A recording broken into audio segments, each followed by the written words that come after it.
7. And we are live for Hey, everybody! We're live! Season 4, Episode 7. So today we have special guest Dan Buman today. Thank you for joining us, Dan. Yeah, thanks for having me. I watched you guys since the very first show, and it's hard to just always type in the chat box and actually participate in this way. So. And I was going to say, you're a veteran of the show for sure. Like you're a veteran in participating. So, but people, particularly in the comments, should all know you because usually you're here with them. Absolutely. No longer a lurker. He's a participant. Yeah. Well, you guys got me to start my YouTube channel, so that kind of got me pushed into the deep end right there. And that's been a lot of fun. Hey, can you swim? I don't know. Well. Well, everybody's so supportive and just everybody just wants to interact in a positive way that you really can't go wrong. I've had just maybe a couple of weird pseudo negative situations. Otherwise, it's all good. Yeah. The majority of the community, I think, our Wargaming community is great. I mean, you can occasionally get a bad apple, and it can almost disproportionately consume your thoughts of your comments. But it truly is like a fraction. It's just. It's that whole thing. You go out with a new shirt one day, and 20 people say that it was awesome, and one person says it sucks, and then you go home and tell everybody that they said it sucks. I know. You're forgetting about all those wonderful people that were saying it was awesome. So yeah. Looks like we got David Moffat, and we got Stryker in the house. Cool. And I got the pop-ups popping up. Yeah. All right, go away, pop-ups. Always. It's like you start. Hey, you're on your computer. Pop-up time. It's like ski. Shooting them down. So typical fashion, Dan, you're probably aware, we usually do just sort of a little bit, not everybody always has something painted for every show, but we usually kind of just ask what you've been up to, whether it be gaming or painting. And if you have water or a musty drink, you're welcome to pull that out and show it. It's up to you. Yeah. Am I going first? We'll start with you, Dan. Yeah, we'll start with you today. Okay. Well, I had my musty drink with my wife in the evening already, so I can't. I'm a lightweight. I can't double dip. So can't double dip. No.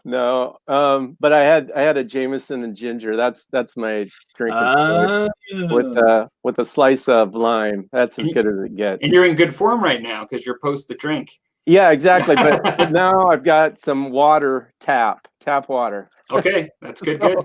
And as far as what I've been working on, just a couple things. I posted that video just a day or two ago about that terrain piece I finished up. So.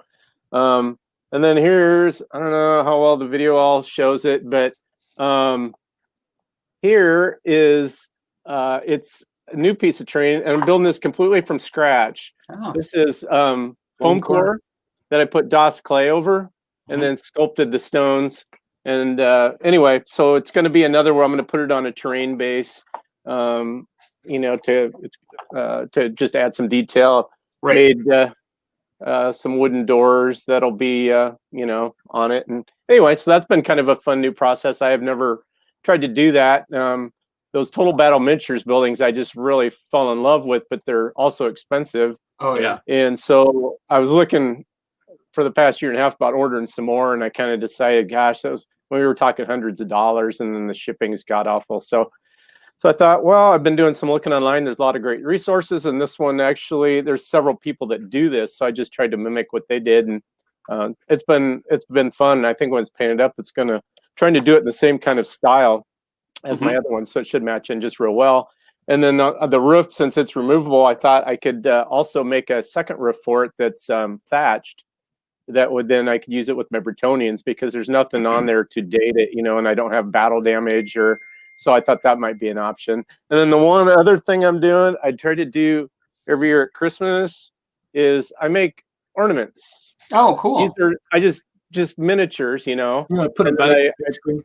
Woo. What? Let me blow up your screen here. Sorry. Okay. And this one's in progress, so it's not, too awesome looking. But these are actually Foundry miniatures. They have a Christmas Carol collection. Oh.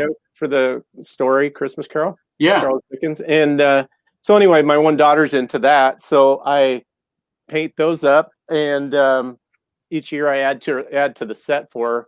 And then I just put here's another one. This is what I'm doing for the other daughter. It's pretty white to see, I guess, but a dancing girl, which is my one daughter was in dance for a lot of years. So I just put an eyelet in their head so it could be hung on the Christmas tree, and then write the year and a message from me on the bottom of the base. So it's something they can have, the rest of their lives. I've done it for my siblings and friends, and so it's just kind of a fun thing. It's I can paint miniatures, put an eyelet in their head, and you got a Christmas ornament and a gift all in one that's personal and doesn't take a lot of time. That's pretty cool. Yeah, thanks. And then if you're into the Kansas City Chiefs, or if you're into Dodge or whatever, I've painted up knights where it has the Dodge Ram on the shield, or the the logo on the shield in the colors of whatever their team is, and so you can do kind of some fun things with that too. So that's what I've been working on. Got to get that done by next Thursday, Friday. So you're doing, when you first brought it out, I didn't know that you built it yourself, and I was thinking that looks like the same dimension. You put in that so you can put it inside that base? No, actually, it's a different size, because the reason I'm doing that, and I may make more that are this size to fit in, another base that it could share, but because of the Total Battle Miniatures buildings having about three or four different footprints, I wanted something that was different, because you start to notice, they're all the same kind of size and height. And so this one's, I made it different, and I didn't want to chew off too big of a project to start with. So, right. But yeah, so that's been fun. Awesome. That's great. And I don't know if you've been gaming at all lately, but I hear you have a game coming up pretty quick. Yeah. Well, I haven't done any gaming since July. And then last weekend, my friend Mark, that lives just 20 minutes from me, we hadn't gotten together since then. It's Smitty M14. He's got a he's in the house right now. He's watching. Yep. Is he really? Yeah. No way. Hey, Yeah. Mark. We haven't really shouted out verbally all the people that have entered. We've been kind of typing as you're talking, but but Smitty's announced. We'll do that real quick. But yeah. So you guys just had a game, right? Because I saw the pictures of that Sunday. Those were the pictures from the game. Awesome. We're both kind of on the same page. We're not overly competitive. We're all about the story it tells, and looking at look at those dudes looking through the tree. We're like in there. We're on the table in there, and just a lot of just gaming fun moments. And I mean, we don't even hardly remember who won. And our games are always close, and so that's been a lot of fun. And then now I got Rusty coming over tomorrow too, and he says he hasn't played Bolt Action for a while, but he's kind of familiar with it. So I got both armies painted up and the table's still set up. So we're going to give her a go. That's awesome. I'm assuming you're in, I don't know if it's ever left second edition, but I'm assuming you're playing the most recent edition. Is that right? Yeah, second edition is the most recent. I got into it about a year before the second edition. Well, shortly before the second edition came out. And there's only the two editions, and there wasn't that many changes, really. If you had first edition, in just a few minutes, you could basically get somebody up to speed. There's just a couple things, but that's all I have. I never did pick up the second, but I will say that I always enjoyed Bolt Action. Like every game I played was always fun for the most part. It just seems like a game that's well suited to the tabletop. It doesn't take a lot of troops to paint up, and everybody's got images in their head of World War II of some sort, whether it's the beaches or Normandy or Stalingrad or something. There's movies out there. And then around this area, there's a little bit of a community. So not that I get together much with them, but there's a tournament they have every spring down in Omaha.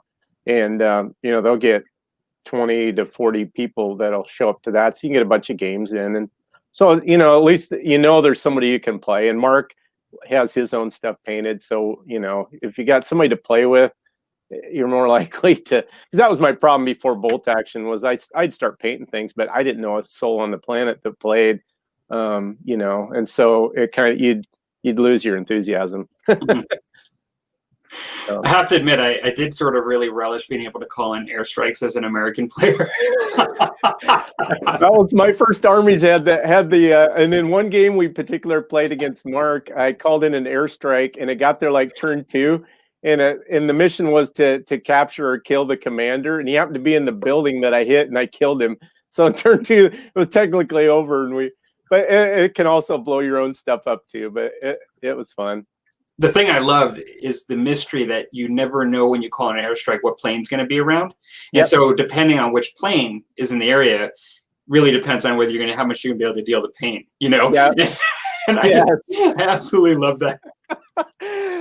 Yeah, there's just so much cool stuff about it. I guess I mean, when we were kids, we used to crawl around out in the grove and out around the barns and play soldier, play army men, we called it, and so you'd shoot at imaginary stuff and whatever. But this is like doing it. You're like doing it on the tabletop now, because it's all true line of sight. If you're down behind the bridge or behind the wall, they can see it or can't see it. I mean, you can, in my mind, I can really picture it happening, and I guess that's what brings it to life for me. It's sophisticated army men.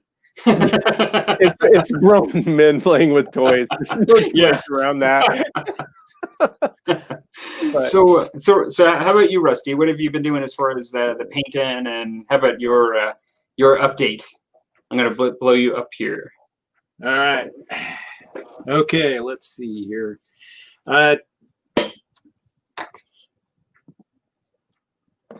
Well, the first thing I'm about ready to lost my been working on. I got these Dystopian Wars miniatures from War Cradle Studios. They sent them in. I finished those up. I got those. There's 3 of them. They were sending them out as a promo because they are coming out soon with their 2-player battle set. Mm-hmm. And they're all new plastics that come out with it. And so they sent those to me, and I think I got them last Thursday, and they were done pretty quickly. Mm-hmm. They went together really easy, painted up really nice. What company had the franchise before them? Because isn't this like the 3rd hand it's been in? Second. Spartan Games had it first. Oh, okay. Okay. And then they went out of business because they picked up the Halo line. Okay. And the Halo line basically nuked their company. So. Oh, I got you. Oh, that's right. Because their IP, they had to pay so much. And they couldn't make it work. Yeah. For the IP. Yeah. So they were like, it was like spiraled in. Yeah. So all that other stuff you have is all the Spartan games. Yes. Okay. Okay. Nice. Yeah. And this is my newest member of the family. That's an old horse. Those are like from way back. Yeah, that's like the early 90s or 80s, maybe even. But this is an old undead necromancer. Awesome. I just finished him up. I haven't even done a video of him yet. So I was gonna say that's the first time I've seen him. He looks good. Yeah, he's been sitting on the table for a while. I did those skeletons, and I meant to do him at the same time, but I just never got around to finish him. So that finishes my old hammer painting challenge for the channel. Nice. Oh, I thought that was just like an addition. I thought you were done and you just decided to do another. No, that was supposed to be part of it, and I just never did get around because I got sidetracked with this thing. Right. Oh, yeah. Sweet. Oh, looks good, Rusty. So that is that. I haven't even done official video of this thing yet. So I forget, is that resin? Yes, that's all resin. Yeah. Wow. It's nice. So that is beautiful. That's a Young's miniature from Korea. Young's. Okay. Yeah. Or Young Miniatures, I think. I can't remember. Young. Huh. That's great. So did you order it or did you pick it up off the shelf somewhere? I ordered it from Michigan Toy Company. Did you just randomly pick it? You got a wild hair to paint something like big? Well, Victor. I blame it on Victor. Yeah, I know. He keeps making me think about it. Because Victor, he's been doing his, been watching it. It's like, man, and then Palmer, you did yours, and I was like, man, I really, really want to try doing that. And everybody says, it's really hard because they're big and everything. Yeah. And then when it finally came, I was like, well, this is small. Okay, it looks huge. I'm used to doing the big giant Forge World models. They're huge. Oh yeah. And when you look at that, I was like, oh, okay, that's easily manageable. Yeah. And so I picked that up. I have another one. It's the Lothgarian Knight. That's from what is it? DG Studios, I think it's called. I have that one. I have to start working on too.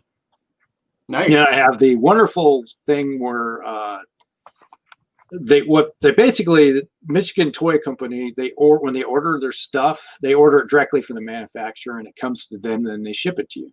Right. And I ordered a couple busts for my daughter because we got Christmas coming up. And over a month ago, I guess it would have been about the 6th or 7th of November, I ordered it's the bust of Jon Snow and Daenerys from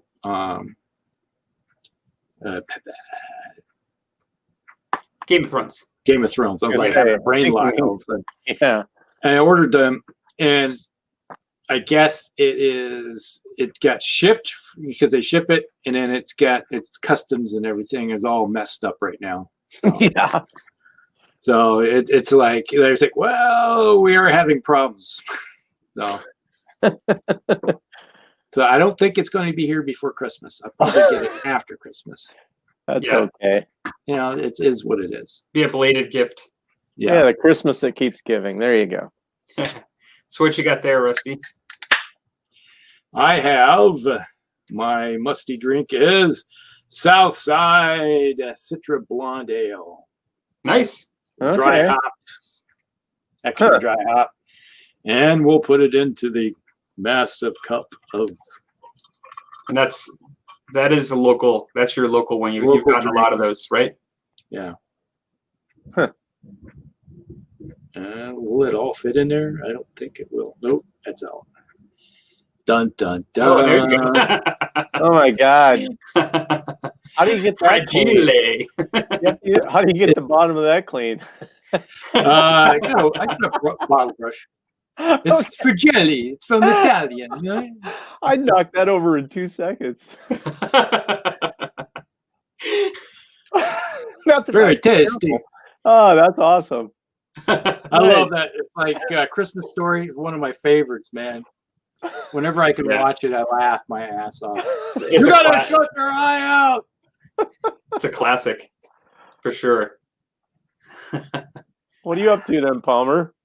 Well, most of the stuff I showed on the channel recently, but I do have I did those. I've been working on those Mohawks from Miniatures, and so and I had to think a little more about them than I typically do for natives that I painted in the last bit, and mostly because I'm really thinking about this war paint, and I was kind of worried because I usually do several layers for skin for natives, like for the highlights and stuff, and if I do like all the skin totally and then just put some war paint on the very end, which is what I was thinking, then I might not be able to really do what I want to do with the war paint, like kind of highlight that war paint, because I was worried that I might end up getting so many layers that it's just going to get too many layers of paint on, you know. And so what I'm kind of doing is I'm trying something different, and I'm just putting the first layer of skin on.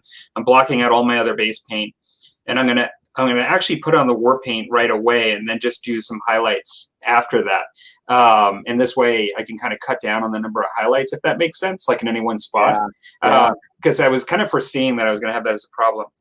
Because like I don't want to just do like just black. I'd like to layer up some of the highlights on the black, like let's say, and stuff like that. And so I've been thinking a little differently about this than I have in the other one. So I've been doing a little bit more research.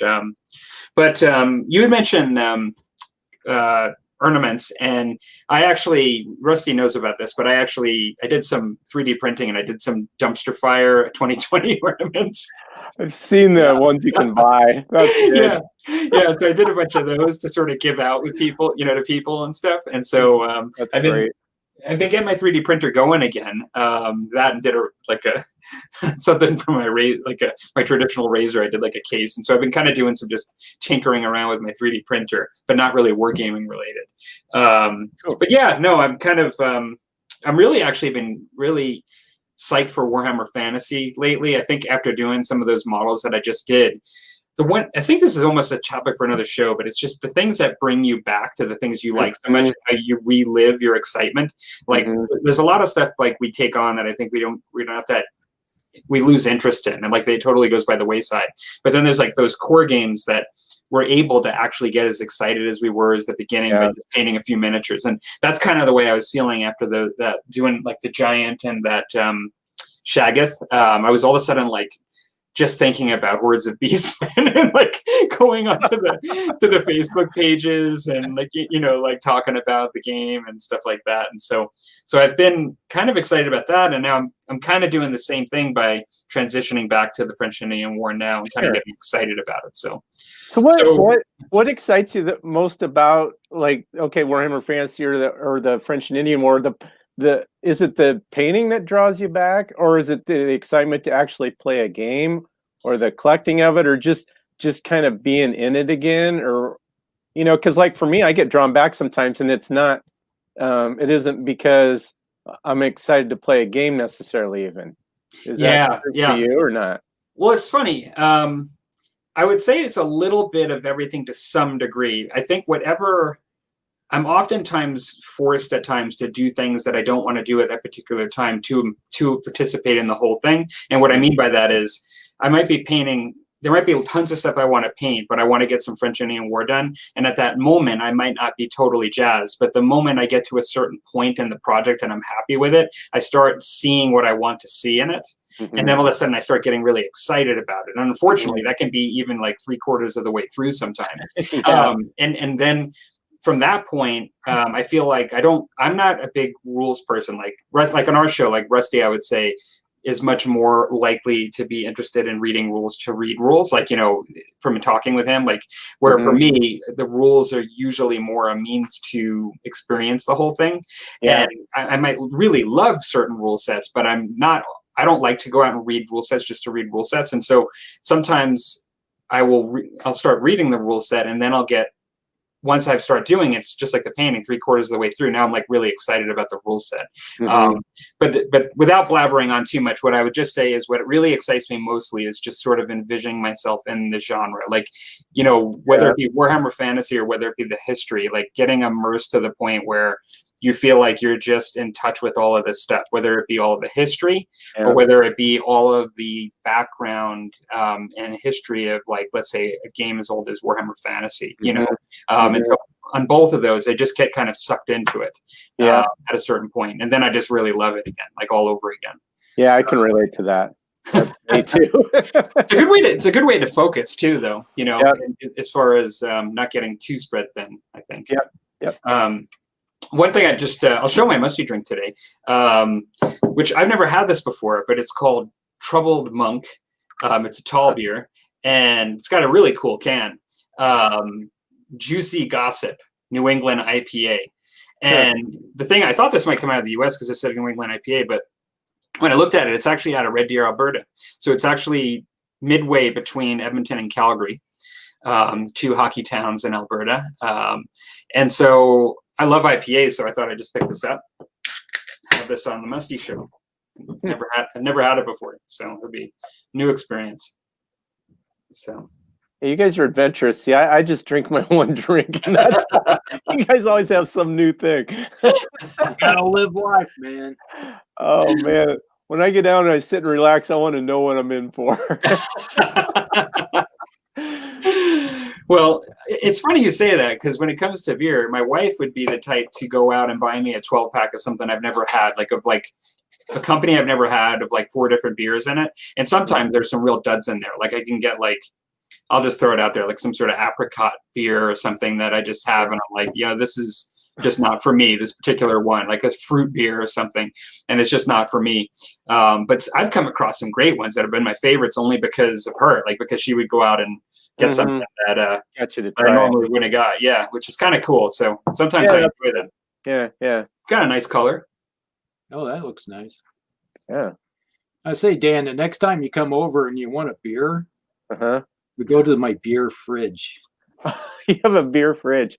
I never drink. I'm probably the only person on the planet that got through college, and I think I had one beer, and it was just because I needed to feel like I was having a beer. I went to wine coolers, and then I didn't drink all the time my kids were growing up. I didn't, and kind of just for those reasons, I guess. But now that they're grown, and my youngest one's 22, I've started trying a few things. So Yeah. Well, This there is- I have my liquor cabinet, and I got my beer fridge. well, you can educate me then next time I'm over, because it'll be my turn to come back over there sometime in January or whenever. Yeah. This is outstanding, I have to say. So where's it normally- stand at? Well, like I'll tell you, sometimes I say, this is. How many times have I said, Rusty, this one's really not for me? Like I've had some where I'm like, I can drink this for the rest of the show, but it's not my favorite. I only tell people in case they're interested, but like this is outstanding. Like it's really sweet in a lot of ways. It's New England IPA, but it's called Juicy Gossip. But I'll tell you, it's really quite good. I know David's on the show, and he's a local guy from Calgary here. If you like beer, and pick one of these up if you're looking for something different. I'm not sure how far the distribution is since it's out of Red Deer to other places. It might be. I would think it's probably next to impossible to find in the U.S. I'm guessing, but I got my backup. Okay. That's My an IPA, Extinction right? Event IPA. Yeah, I remember that one. Well, they have a whole bunch. They have a new one out, so I almost picked one up today. Yeah. We'll go through the comments here real quick, but I just noticed that David goes, "You've had mouthing Edmonton's apricot Palmer," because I know that. Yeah, there's. I think I had it on a show recently. I know Edmonton's Alley Cat beer is a line that I have had. They're actually pretty good.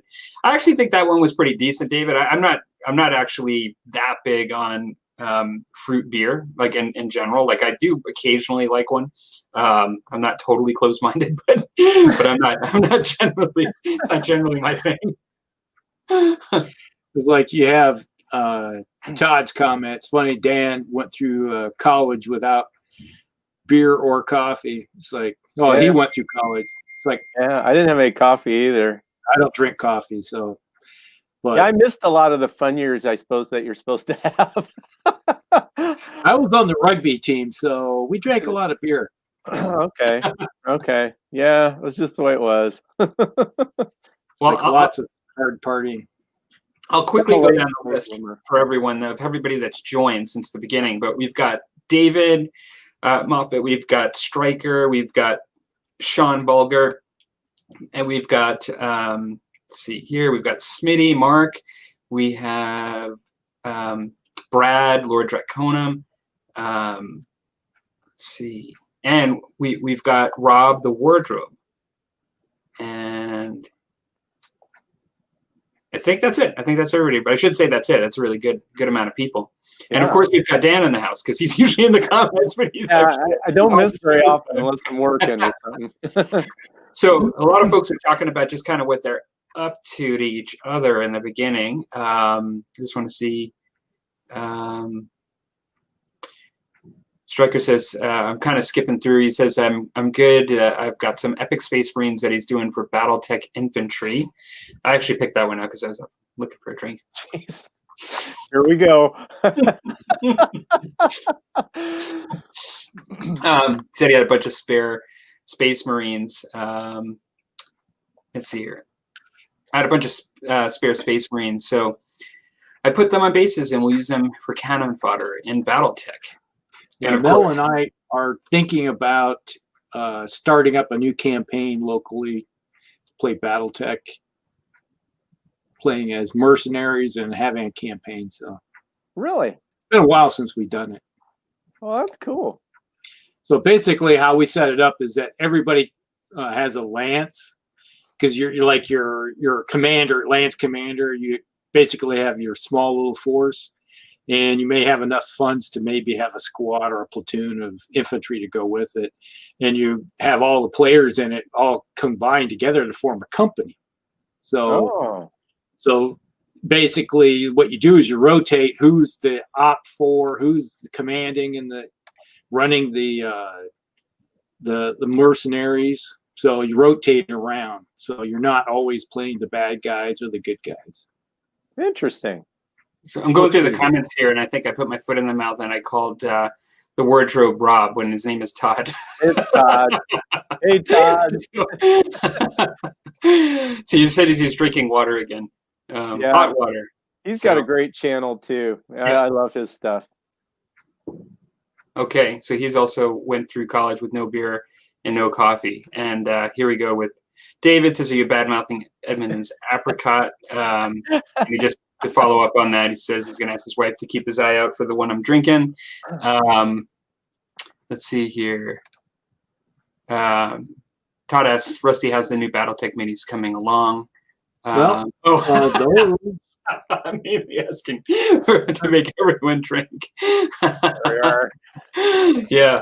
Well, the new Battletech miniatures, I have a bunch of metal ones I have to put together yet. So, who makes Zombie Dust beer, Mel? Because Stryker says he's drinking Zombie Dust beer tonight. Zombie Dust beer. And David says, I've got a tall can of Newcastle. It's definitely hitting the spot. Good stuff there. Good deal. I think I got some of that in my fridge. Not surprising. Yeah, Dan, have you ever been on camera? Other than maybe I'm a Wargamer? Do you do on camera? Yeah, that's the only time. Yeah, because I see you on Facebook and stuff. Like I know what you look like, and so sometimes I might not remember because I was just kind of thinking like I know what you look like. I wasn't sure if once or twice you'd been on the show on your channel. Yeah. Yeah, all my videos I just show what I did. I don't like to be in it. The one time I'm a Wargamer, the video you did you were in front of the camera. Time. That was the only time, the only video I've done. This is the second time that I've be in public. I'm not presentable normally. Well, I guess I always just like to keep it as quick as possible because people don't want to watch very long and just show what I did and get it, otherwise they don't want to watch a 30-minute video of me cabin. Yeah. We've got Brad's drinking Gatorade. Smitty says he's doing 20 millimeter Vietnam again. Yeah, he's really been getting into that. And I told him I'll play with him, but I don't have anything. Todd says he's not that offended. Just a little. Yeah. He's getting me all self-conscious. Let's see. David says, I went through drinking with no college. Okay. Well, we balance each other out. Yeah. Well, that's true. Like I said, it's an IPA. So his Zombie Dust is an IPA out of Chicago, but not sold in Iowa because it's Iowa. I'm not sure who makes it. I get it from Kentucky. All right. Okay. Huh. Is that from your brother? Oh, you have to wait a while to get the answer on that. So David's doing random Mech Monday night live streaming. I got to catch up on building all my RRT and Ironwind metal mechs before Wave 2 comes. Awesome. I'm still waiting for all of my stuff will show up in Wave 2, and I'll be inundated for a long time. Todd says, I like to be on camera because I'm starved for attention. I was thinking I do the opposite of what you say, Dan. I've had people even complain about the length of my videos sometimes, and I just don't seem to care. I know, and I think after I've done it longer, like you guys, I would probably forget the likes thing, because it gets in your head. And I think there's a skill too. I think it is valuable to create short videos. I think people do in the same way that some people want long videos to paint to, like and not have to keep changing the channel. Yeah, some people like short videos from when they're not painting, like just to kind of like drinking coffee in the morning or something. Exactly. So I think they're both good.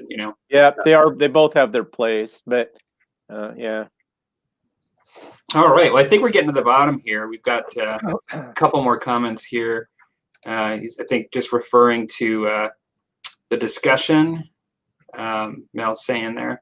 And so, yeah, so why don't we get into the topics today? So maybe I'll do the first one, and then Rusty will do the second one. The first topic tonight, this is sort of a lighter one, but it's kind of one that I think most people can relate to. Probably some funny stories in here too. I'm kind of interested in the comments on this one, but for us Wargamers, your acquaintances and your family, people you work with, things like that, when people start talking about like when it gets into like what you do somehow in your free time, or like what you're interested in, or whatever comes up, how do you approach talking about your hobby, playing with toy soldiers, playing and manufacturing, painting and stuff, toy soldiers, to these folks? Do you try to avoid talking about it? Do you just sort of have catch standard ways you describe it, or do you flood them with information, like too much information? What is the total experience, and what are your experiences with that? Maybe we introduced you first, Dan, tonight. Maybe I'll just go to Rusty first for comment on that one. What do you say, right. Rusty? How do I you introduce up here? All right. In the beginning, there was 2 tiny amoeba. The beginning of life. All right. Is that too far back, or I need to move forward a little bit? That's the beginning of wargaming. Yes. Space amoebas. It's pretty simple. My wife does it a lot. She's like, "Well, what's your husband do for a living?" And I go, "Well," and she's like, okay. It's like, he's like, when you see these movies and they're sitting around this board and we have the aircraft are moving, and it's like the World War II movies, and they're moving little ships around. It's like, and they're plotting around. Well, that's what he does. And it's like, and they're kind of like, okay, so he plots stuff around for the military? Like, no. Not exactly. Not exactly. And then it's like, okay, so you got that visual, right? And you say, yeah, okay. Typically, it's most times it's women that she's talking to, and it's like, okay, you got that visual. It's like, you know what that's about. He's like, yeah. I was like, all right, now they got these things like you've played board games like Risk or Monopoly and that kind of stuff. And they go, yeah, I know what those are. And it's like, okay, so there's rules with those, right? Like, yeah.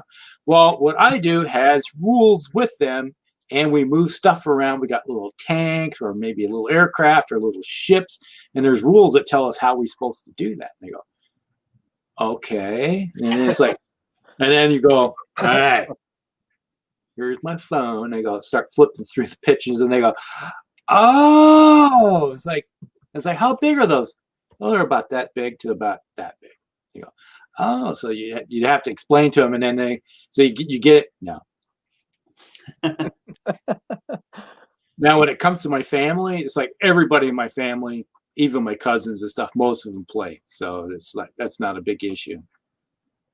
But typically, when you're talking to the average person on the street, you start trying to explain to them, and then you just kind of like show pictures of stuff. And then it's like, now I have like my chiropractor.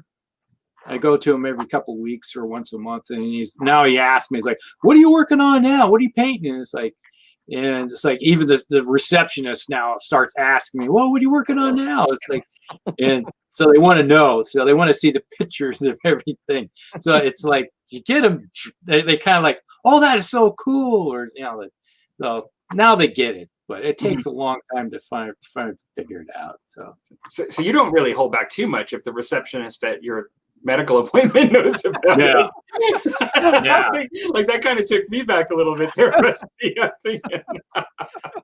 No, it's like I'm an introvert, so I'm a very shy type person. So, but I'll let people ask me. I was like, "You really want to know? Here we go. You open up the barn door. The cows are getting out." So.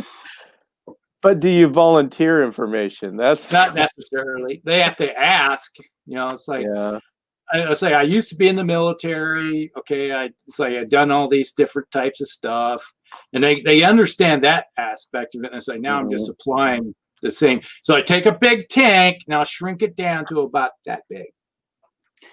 So So now I'm moving all these little tanks around, like on a big plot board.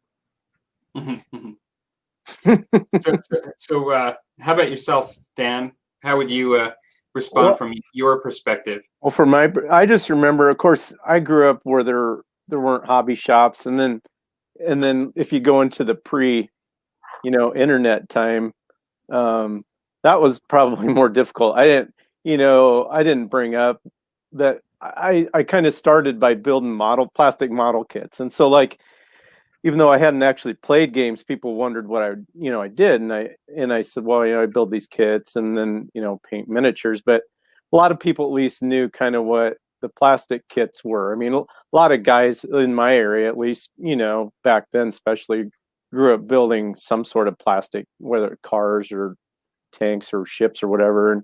And so you kind of tell them, well, instead of just putting it on the shelf, you can move the stuff around the table and there's rules and you roll dice and they can move about so far. But usually I am bringing it up and most people didn't ask just because you get kind of this blank stare, like, okay. It just wasn't a popular thing. And there wasn't like a hobby shop. You could say, well, those people that go down, or whatever. And it's like, they didn't have a background for it. But I know since what's really helped is, of course, the internet, and that's, of course, how I met Mark and Rusty. But you can show people pictures on your phone now. See, that's the thing. Because I can, I'll take pictures of an in-game bolt action and you show them, well, this is what I do. And they're like, oh my gosh, that's amazing. And, then all of a sudden they're interested. Not enough to paint anything themselves, obviously, but I mean, usually, but they'd probably come over and play. But I've only played with my siblings, with Mark and with Rusty. I don't think, and then at those tournaments that I've gone to just the last 4 or 5 years in a row now down in Omaha on the one weekend. But otherwise, I've never played with anybody else because I know nobody else does. I suppose I never would have met Mark. He's just a regular dude, So there maybe are regular people around out here that we don't talk to each other, maybe. But yeah, it's just most people don't get it. I mean, everybody hunts and fishes and the normal guy things out here in rural Iowa. So I don't think they would think it was weird or they wouldn't be interested. I just think they wouldn't. It's like you'd be talking a foreign language to them. They'd be like, oh, they wouldn't think you're anything wrong with it. They just would have no context for it, I think. But if you show them the pictures, they'd think it was cool, I'm sure. So, but and then of course, when the kids were all grown up, I didn't have any time to play. I think that's what I told in my history. I basically messed with it here and there through the 90s, mostly is when I kind of got interested in tabletop gaming, and painting miniatures was late 80s actually. And then but it'd just be like for a year here or a few months there, and then then you went to college, and then then I bought the farm, and then the first child was born, so the stuff just got pushed to the basement. I didn't keep it continually going until my oldest daughter graduated from high school. Then I had some time that I wanted finally, because it was always just in the back of my mind. I just always had a passion for it. I had a subscription to White Dwarf for like 9 years during that time frame, and so I always knew it was out there, and I couldn't wait to someday do it, and I just dreamt about it. But I didn't have any time, and I didn't have that much money then either, so it was always just kind of a pipe dream. And so it's really fun now. It's like being a kid again. Only I've got some time and some money. So I can't wait to grow up so I can actually play with toys again. That's exactly what it amounts to. And frankly, to play a lot of these games, especially a GW game, you got to be an adult to afford it anyway. So that's true. Yeah, it's crazy. But yeah, so that's kind of where I'm at. I don't know how you explain it other than what like Rusty said. That's what I told one guy. I said, it's like, yeah, you build the model tank and you paint these little, you got these little guys, and then you move them around on the table and you roll dice, and you can lob mortars and you can shoot tanks, and or if you're playing fantasy, you can cast spells or charge your knights or siege the castle, and they're intrigued. They think it sounds cool. They've never heard of it before. What do you mean you can do that? How do you do that? Yeah, because the rules of the law say I can't do it. So. Yeah, it's a thing. Yeah, it's funny. initially I always feel bad because not really feel bad, but I kind of feel like I lie to people a little bit because I don't tell them the whole truth. Like, because I feel like if I tell people up front the total truth, because everybody here is into different genres. Like some people just do primarily one, some people do nonfiction, some people will do fiction. If I open up and say, well, I kind of wage like battles between space elves and orcs, if that's how I lead up, it's totally true. Yeah. It also is a totally like kind of in their mind, they're gonna like it's gonna be a totally different picture of like my whole hobby, like like and what it really is. Right. So what I would typically do is kind of work towards those kind of descriptions as they've shown interest, and I go towards the end of the discussion. Like what I start with usually when I'm asked about this stuff, if it ever comes up, and sometimes it comes up because my wife brings it up to torment me. Like, she'll actually, right? You'd think that she would like hide my hobby, but she doesn't. Like, she'll be like, "Oh yeah, so tell them about your room downstairs and like all of the, Thanks, honey. That's what my wife does, and this will be with like friends through her work and things like that. And so, what I would do is I would start by saying, I'm kind of I'm into the like modeling, like and so like that kind of stuff, like painting and hobbying, modeling. I have an airbrush. I have like all this stuff. Like I'll talk about that kind of stuff, and like, oh, okay, that's really cool. Like they can kind of, like you said, Dan, kind of understand model kits, and like that is a huge part of a hobby in of itself. And so when I talk about that, I say I'm also interested in history, and I'll say like military simulation, is what I'll say, like simulating. And so there's games that you can simulate and use these sort of models, and like you're using rules, kind of like you described. And I'll talk about, because my favorite is French Indian War, I'll talk about that.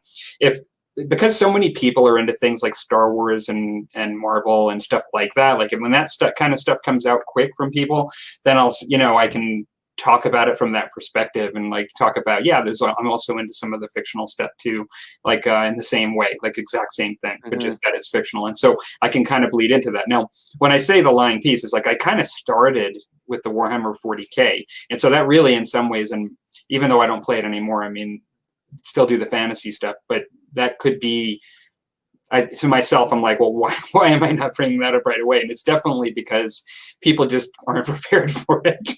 No, I agree. Like they have no way. Like if I start out as like, somebody that's basically 50, I'm approaching 50, like, and say like, I play with orcs and elves, and that's how I started out. Like their head has no way to process that other than the first thing that comes to their head, right? So yeah, right away they think like cosplay or something, It's like, yeah, exactly. Do you ever have action figures like G.I. Joe or Star Wars? It's like, oh yeah, like no different. And I think if you use if you play a Star Wars miniature game, or like the World War II or a specific history period that people aren't so freaked out by, as opposed to, like you say, space elves or like orcs, if they don't even know what an orc is, if they haven't watched, Lord of the Rings and stuff. So yeah, if you kind of lead in that way, they can kind of relate. Yeah. And so that's kind of what I would do. I mean, I definitely, unless I have close coworkers that I know, like I have one particular coworker that's totally into Marvel and Star Wars. So for me, I would kind of talk about when I was really digging Armada and playing it. I still am, like Star Wars Armada. I'll talk a little. It's something that they are actually kind of interested in on a certain level, because like they even watch some of the animation, not even the real movies, and so they're into it so much so that if you bring up a piece of it, like like it's not nerding out for them. You know what I mean? Like right, it's totally. Right. And so there's ways that I can, and then even the history stuff. I mean, there's so many people that are into history, in their own way. And so there's like, it's a bridge a bit, for that. Yes. And then, like you said, if you show the pictures, then the only thing about the pictures I was going to bring up that's kind of funny is, like even the other day when I did those ornaments for the tree, the dumpster fire 2020s on the 3D printer, I wanted to show some people at work. The moment I actually pulled out my phone, there were people like starting to come in, and I'm like, 1 second, because I actually didn't want some of these pictures, like not because like a lot of my Warhammer fantasy stuff and all my pictures, like I didn't really want those to pop up first and cycle through all of them, Let me cycle through all this stuff first. So I'm like, hang on 1 second. Yeah. Yeah, you need a little icebreaker before you start showing them that stuff. I mean, forget all the stupid memes that I share with my friends that I don't want people to see too. But yeah, I know. Yeah, but yeah, so it's the same thing. Like basically, people have like, okay, so what do you do with that? yeah, I know. It's like, I got my own game room and everything, all the stuff we, down in the basement. And they go, so like 50 Shades of Grey? No, Not quite. not quite that way. So one really funny thing that I was thinking about before that I was going to bring up is my wife went on a conference to the U.S. a few years ago, and there she's part of a small group within her profession that will kind of go to these conferences, and so she sees people in different places of the world and sees the same people that she went to school with and stuff. She sat down to have a coffee with a good friend of hers that she's known for many years, and they were talking, and I don't know if they just hadn't seen each other for a little while. She knew her before she even met me, and we've been together close to 20 years now. But she at one point said to her friend, like her friend said, well, like, what is he interested in? Like, what does your husband do or whatever? She's like, well, he paints miniatures. And then her friend goes, oh my God, yours does too? Really? Oh man! So her friend's husband does it as well, and she's like, he makes me clean those trays with all the paint in them. And then my wife's like, well, you should do what my husband does. He uses aluminum foil. They're like telling each other, sharing trade secrets from their husbands. Which is just hilarious. I mean, like, I couldn't believe it when I heard that. I thought it was so funny. Oh, it's like one of those groups, where they get together and support group. Exactly. Miniature husbands. Yeah. Hello, my name is Janice, and my husband is a gamer. Oh no! Oh, yours too? Oh my gosh, it's horrible. Yeah. But you can always kind of start out with that, and then see, you can kind of, I'm always like gauging their reaction, because then I cut it off if it's not going anywhere. But if they start acting interested in asking questions, then I got in a lot of detail. But yeah. Well, and it's funny. We'll go to the comments here in a second because we've got a lot of comments on this topic, which is great. In some ways, when you mention the cosplay stuff, like, I think times are changing too, in the sense that, I think like so many people are into so many different hobbies, and video games in general have just exploded. It's not that they're a new thing by any means. I mean, like, I think, lots of people were in them in the 1980s and onwards, but I think there are so many grown adults that are into things like video games and stuff like that, that it does kind of, the nerdiness aspect of it, I mean, it's mostly because it's different, if it's anything. Like, like somebody just learned how to place it. And once if you said video games, like you're into video games, then they'd be like, oh, okay, like, I get that, but really, like, when you really look at it, I mean, why would doing what we do in this hobby be any more geeky than somebody being some sort of wizard in a video game for 6 hours? Like, what I mean? Like that can be justified because of the size of the industry and how many people do it. But then, like, this is just because it's different is where somebody might see it as being odd. Right. So. Well, yeah, and it's not like I'm embarrassed by it or people judge me. I mean, it's not. It's just sometimes I can tell they don't get it and they're not interested. It'd be like somebody telling me about they like to race go-karts, or if it's just not your thing, you're like, well, that's cool, but nobody's judging you on this, Dan. No, nobody's judging you on this. Well, when you get to be in your 50s, you don't care if you're being judged anyway. Those days are behind me. What you see is what you get. Yeah. Well, I got a friend of mine that we've known each other for 30-something years now, and he still does not to this day understand why I play games like this. It's like, what's the purpose of this? What do you get out of it? Yeah, no, you've brought that up before. Yeah. And he just doesn't understand it. It's like, why you waste your time with all that stuff? He's so anchored in the reality that he just can't disengage from it. So, well, it takes all kinds of people to make the world go around. Yes. Some just are sinkers, and some are swimmers, and some are creative, and some are realists, and some are everything. Well, and it's funny. I had a friend like that too, and because I knew that they were really into military stuff and martial arts and like just a couple of things, like, and because they liked history and military stuff, I kind of just explained it from that historical side, and I had just said, well, you realize, I said, like in like generals and things like that, like they would use simulation at times, right, and try to understand and do tactics. Yeah, they war game it. It's called wargaming. So I would explain that and say, like, really, that's what you're doing, is you're trying to actually create some tactics and do this simulation and try to, in this case, play against an opponent that's doing the same thing, but that it's really doing that kind of thing that they would do in the military, right? And then they would listen, you know, he would listen to me about it from that perspective and then not be completely dismissive of it. Having said that, even after the first time just coming out and checking it out, like, I think just because you're just playing with miniatures, like, you know, because you're using miniatures and doing that stuff, I just think it wasn't for them. And then they'd move on from that, you know, but I wouldn't really hear, after explaining it that way, anything, you know, sort of, they kind of got it a little bit, I think. Like, kind of shared it that way. But but yeah, for some people, I think even if they understand it, they're not necessarily interested in it. So right, and that's fine too, you know, that's all good. Yeah. So, you know, when it comes to games, you know, we were talking about video games. You know, we're just analog gamers. There's digital versus analog. It's, you know, we just like the tactile feel of doing stuff that way. I do like having video games. I used to be a big video game player, but as you get older and it's like slower, you know. Speak for yourself. What are you trying to say, Dan? You're a closet video game. He's saying he's fast and wiry, faster and more wiry as he gets older. Yeah, I'm more agile. I'm like a tiger. Yeah, it's like, I pick up speed falling down the stairs just like everybody else. I just quit playing video games because I didn't have enough time, so I had to pick and choose. But. Yeah, true. That makes sense. Yep. Why don't we go through some of the comments here, just so we can.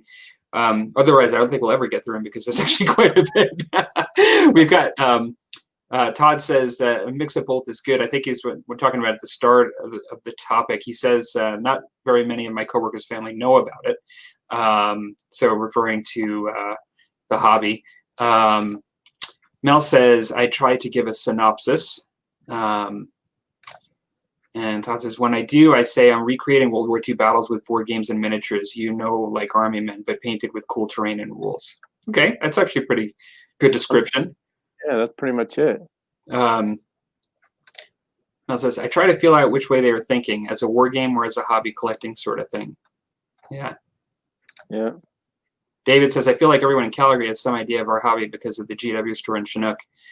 See, the one thing is our GW store in Chinook, the one that he's talking about, has a huge space marine that's like 7.5 feet tall. And it's like a huge robot, like standing at the door. To be quite honest, as much as it kind of looks cool if you know what it is, I'm not really sure that that's like, I want that to be my example of what I do.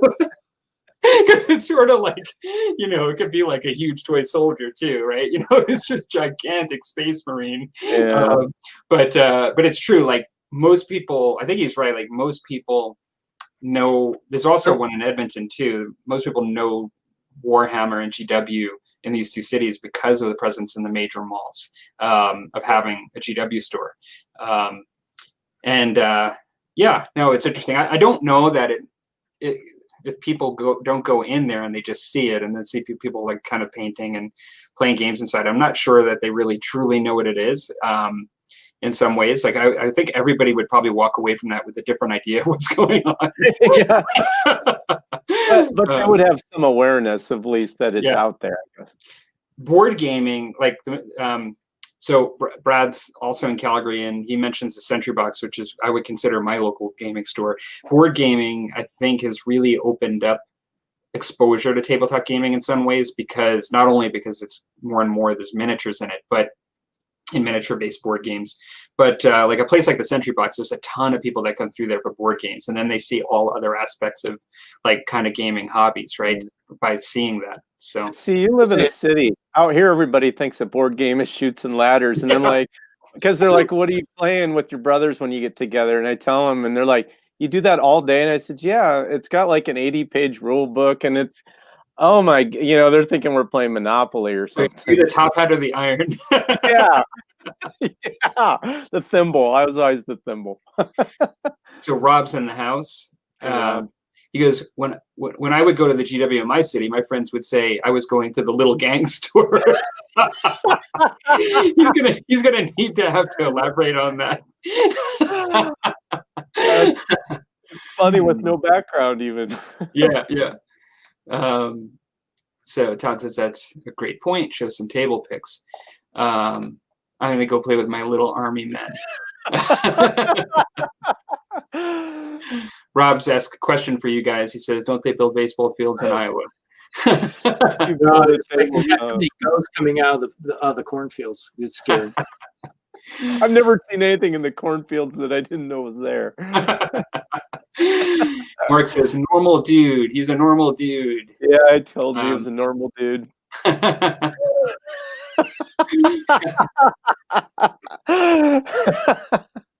And then we have Noah Logs, GS, in the house. Oh, no, Noah Logs. Yeah, I'm not sure that. Welcome aboard, Noah. I'm not sure if I've seen you on the show before. I don't think I recognize welcome aboard. Yeah. And oh, okay. No, it's Ghost. Different name. So yeah, no, he's in here. He's very much into Star Wars stuff, like Armada and stuff like that. Okay. So he just has a different name. Okay. Yeah, there we go. Now I know who you are. And Rob says, I think Lord of the Rings is so mainstream that you can start there. That's a really good point, and don't need to ease into it with historical. That's a good point. I probably should have thought of that, but yeah, that's true. Lord of the Rings, like we mentioned, Star Wars and Marvel, that's really, like, in my mind, another huge franchise that people can relate to. You can kind of describe your orcs that way. Instead of saying I play with space elves and space orcs, you can just say, well, Lord of the Rings, like the humans, the elves, whatever. Well, there's like necessarily mean, because like my wife has never watched any Lord of the Rings movies. Mm-hmm. It's not her thing. So that there's people out there that's not their genre or care about watching in those movies, so they wouldn't know about it. Right. But they've been to the Avenger movies and maybe that aspect, and you say, oh yeah, it's just like we just take all those superhero characters and we've got them on the table playing. Mm-hmm. So yeah, and that can work for some people, I think, too. I mean, Marvel's a huge thing. It is huge. You almost have to play off the person that you're talking to in some ways, like just to kind of make them understand it. Around here, for me, it'd definitely be the history angle. Rob says, if you had these conversations in the 80s or the 90s, maybe. Your perspective on this is pretty musty. Okay. Well, we are old. Yeah, the greatest show. You might have been referring to a very specific thing we said, because we're kind of far back in the comments. So Mark says Tiger King. Oh, I'm not sure. You guys watch that? No. My daughter got me to watch it. Oh, he's referring to when you said that you were like a tiger. That's what he's saying. Oh God, that was such a bad show, though. I avoided that one. Dan the Tiger King. I didn't want to breathe any more life into it by watching it. Oh man! Well, my daughter, when she was home over lockdown last March, we watched it together since she was home from college. And you still didn't drink? One of those things is like watching a train wreck in slow motion. Real? Rob says, I can only speak for myself, but at this point in my life, it's not like the giant space marine is going to be the thing that opens folks' eyes that I'm a nerd. Yeah, same here. That's great.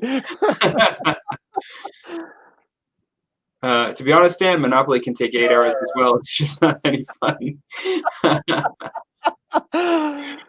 Does your wife know about Lord of the Rings? Watched or not, Lord of the Rings is massive. I'm guessing she has heard of it. Well, Rusty, you said she hasn't watched it. She's probably heard of it. No, she's heard of it. She just doesn't want to watch it. Yeah. I actually have 2 almost fully painted armies for the Lord of the Rings. When that came out with Games Workshop, I bought into that, and because I thought I could paint a handful of minis. Yeah. And then of course my second child was born, so then I couldn't. But and then Mel says V has ways to make you understand wargaming. Z has ways to make you think.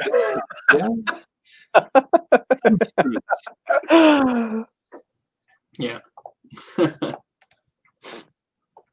So yeah, no, interesting.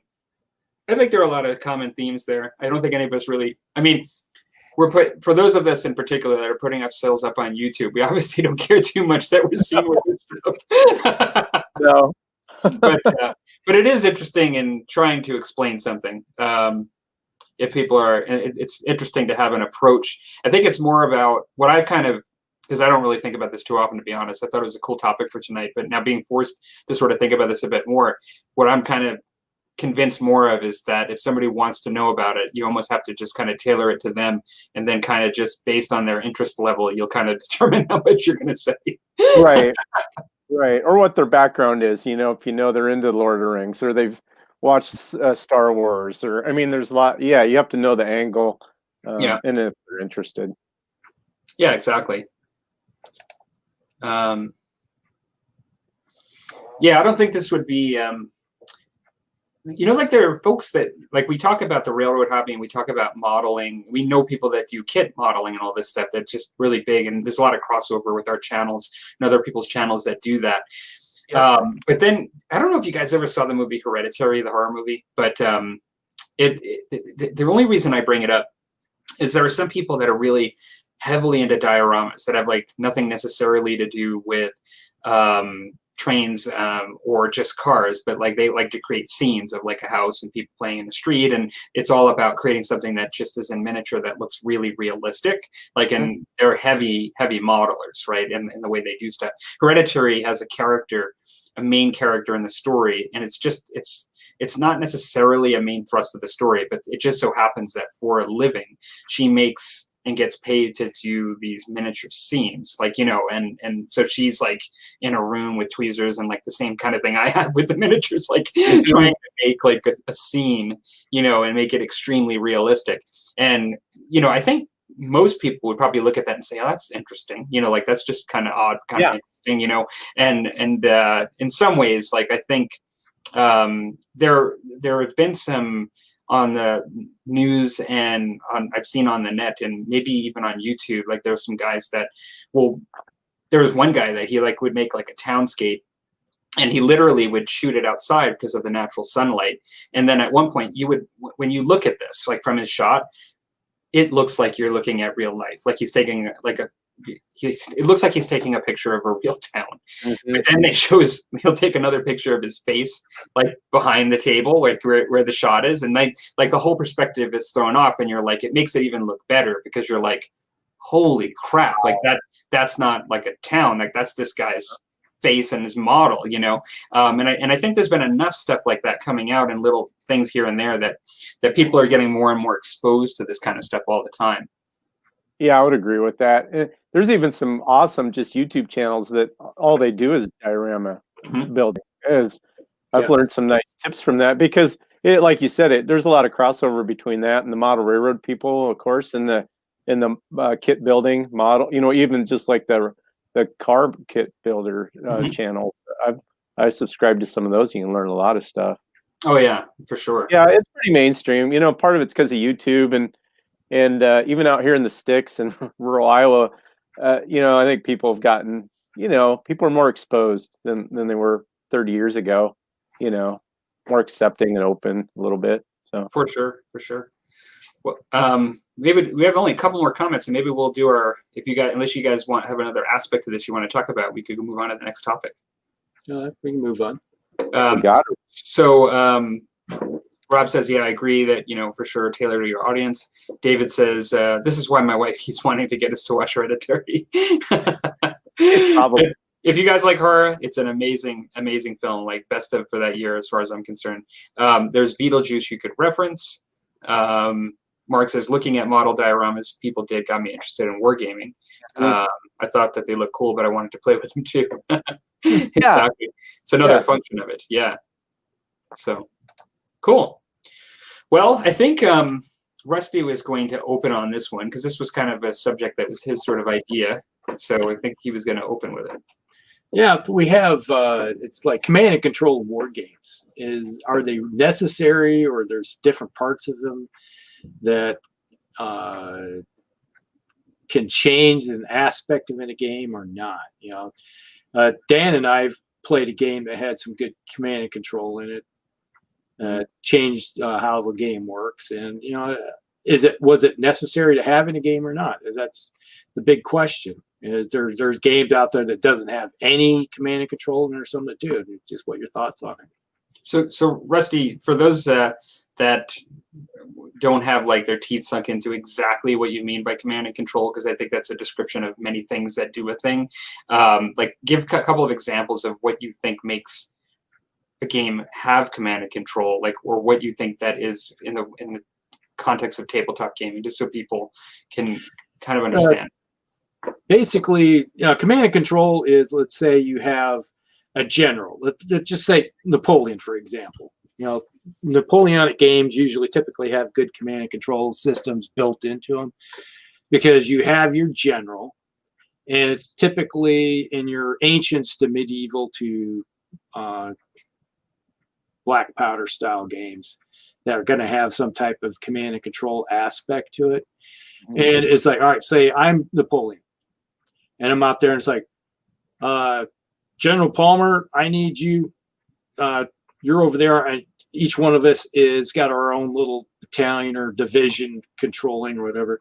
And I'm over there and go, all right, I reached to the aide and said, I need you to give these orders and run them over to Palmer. And he gets on his horse and runs over there, and a cannonball comes flying by and takes his head off. And I'm still waiting, wondering why my orders haven't been enacted. And it's like, why isn't his division advancing? I want him to take that damn hill. Why isn't it happening? All right, okay. Write the orders off, send it off over again, and it finally gets in, and he's like, take that hill. It's like, okay, it's that hill over there. And Palmer, you're looking over there, and you see that hill over there, and you go take that hill. And I wanted you to go take that hill. Mm-hmm. So that's kind of an aspect of command and control. So would you, with what you're describing, would random elements that affect the way actions can get done be in some ways another way of saying command and control, like based on leaders? Based on leaders or effects of leaders, mm-hmm. or how a leader can affect results of a combat. Or mm-hmm. let's say Dan's division just gets unloaded on by a barrage of cannon and musketry, and they're falling back, and then Dan's like, whoa, whoa, whoa, it's like he runs over there and it's like, hey, boys, rally on. It's like, come on, let's rally. It's like, mm-hmm. and he gets his troops to rally up and reform again and go back into the fray. And that's kind of a command and control too. Mm-hmm. So there's many different forms of it and how it can be. And is it necessary in a game or not? That's the question. Mm-hmm. And then some command and control can be randomly input into the game, and sometimes it can, because I think like the more damage that regiment or whatever is taking, they're less likely to follow the order. I mean, those are some of the different things, because I don't know that you want it to necessarily be completely random. I think a game that kind of tries to do that would be like Lion Rampant or Dragon Rampant. Mm-hmm. I have not played, but I do have the rules. And do you have it, Palmer, or either of you guys? Yeah, I have Dragon Rampant. I have played it for my orcs and my elves. But you've played it though, right? Oh, weirdo. But see, that uses command and control basically by rolling the dice to see if you can activate. But that's almost, some of them you can fundamentally, because of their activation number, you are more likely to activate. But it is random. Mm-hmm. It doesn't matter if the leader's closer or if they've taken more hits. Am I wrong about that, or is that true? And are you talking about in the Dragon Rampant? Yeah. And it's still just a random roll. Like you have to roll. Random. It's random. You have 7 like you said, you get a bonus from being near the leader, like with that. Okay. And also the quality of the unit can change it too. Their likelihood of actually obeying orders and being able to do an action. So you do have a stat that will individualize units and their reliability based on quality. But you're right. It's not tremendously sophisticated. It's Yeah, it's a basic, but that is putting in command and control in a basic mm-hmm. way into a simple game. Right. Right. Okay. Yeah, you could always have it based on like the leadership quality of a unit. Let's say you look at, say, Warhammer Fantasy, for example, you got your Grots or your Orcs have a lower leadership versus, let's say, High Elves have a higher leadership. Right. And how that will affect if they break and run or not, or effects like animosity. There's that's a built-in command and control aspect to the game. So you still have random die rolls. Say, all right, you got to go make your leadership test, and you roll 2 die or 2d6 or something like that. And if you got that number or better, then you're good, or less than that, you're good, or whatever, how they have it set up. But that is a rudimentary kind of command and control. You can also have it based on if you want to give your units an order or not. It's like, oh, they took some damage and you need them to go do a march order or an attack order. You may have to roll and see if they will do it or not, if they're listening. Maybe it's even the equivalent of the local commander on the ground, the boots on the ground. It's like the general wants you to go do something, but the colonel or captain that's on the ground in front, it's like maybe is refusing that order or decides that, hey, that's not a great idea. That's not going to work. There's many different ways of looking at it. So Dan, do you want to? We've already kind of started answering and giving thoughts on it, but do you want to kind of give your opinion on command and control and whether it's necessary for a game? Well, yeah, I mean, I don't know. I don't know that it's necessary. I guess it depends what the game is trying to accomplish, for one thing. A certain amount of command and control is good for, if you're trying to be more historical and more accurate, and especially like Rusty mentioned, like Napoleonic or like the Land of the Free rules set we have. I mean, that's what a lot of it was about, where the leaders, how could they get the orders through, and then the quality of the troop ratings, will they follow the orders? And Sharp's practice is another one that, where the leaders are important and the kind of the command structure is important. I think one thing you can do sometimes because essentially you're adding in some more randomness, which at the end of the day, do you want the game to be a simulation or a puzzle to solve, or is it just supposed to be fun? Is it supposed to be even? Because I know when I've watched videos of like, and I think the Too Fat Lardies games are really cool, like Sharp Practice and Chain of Command.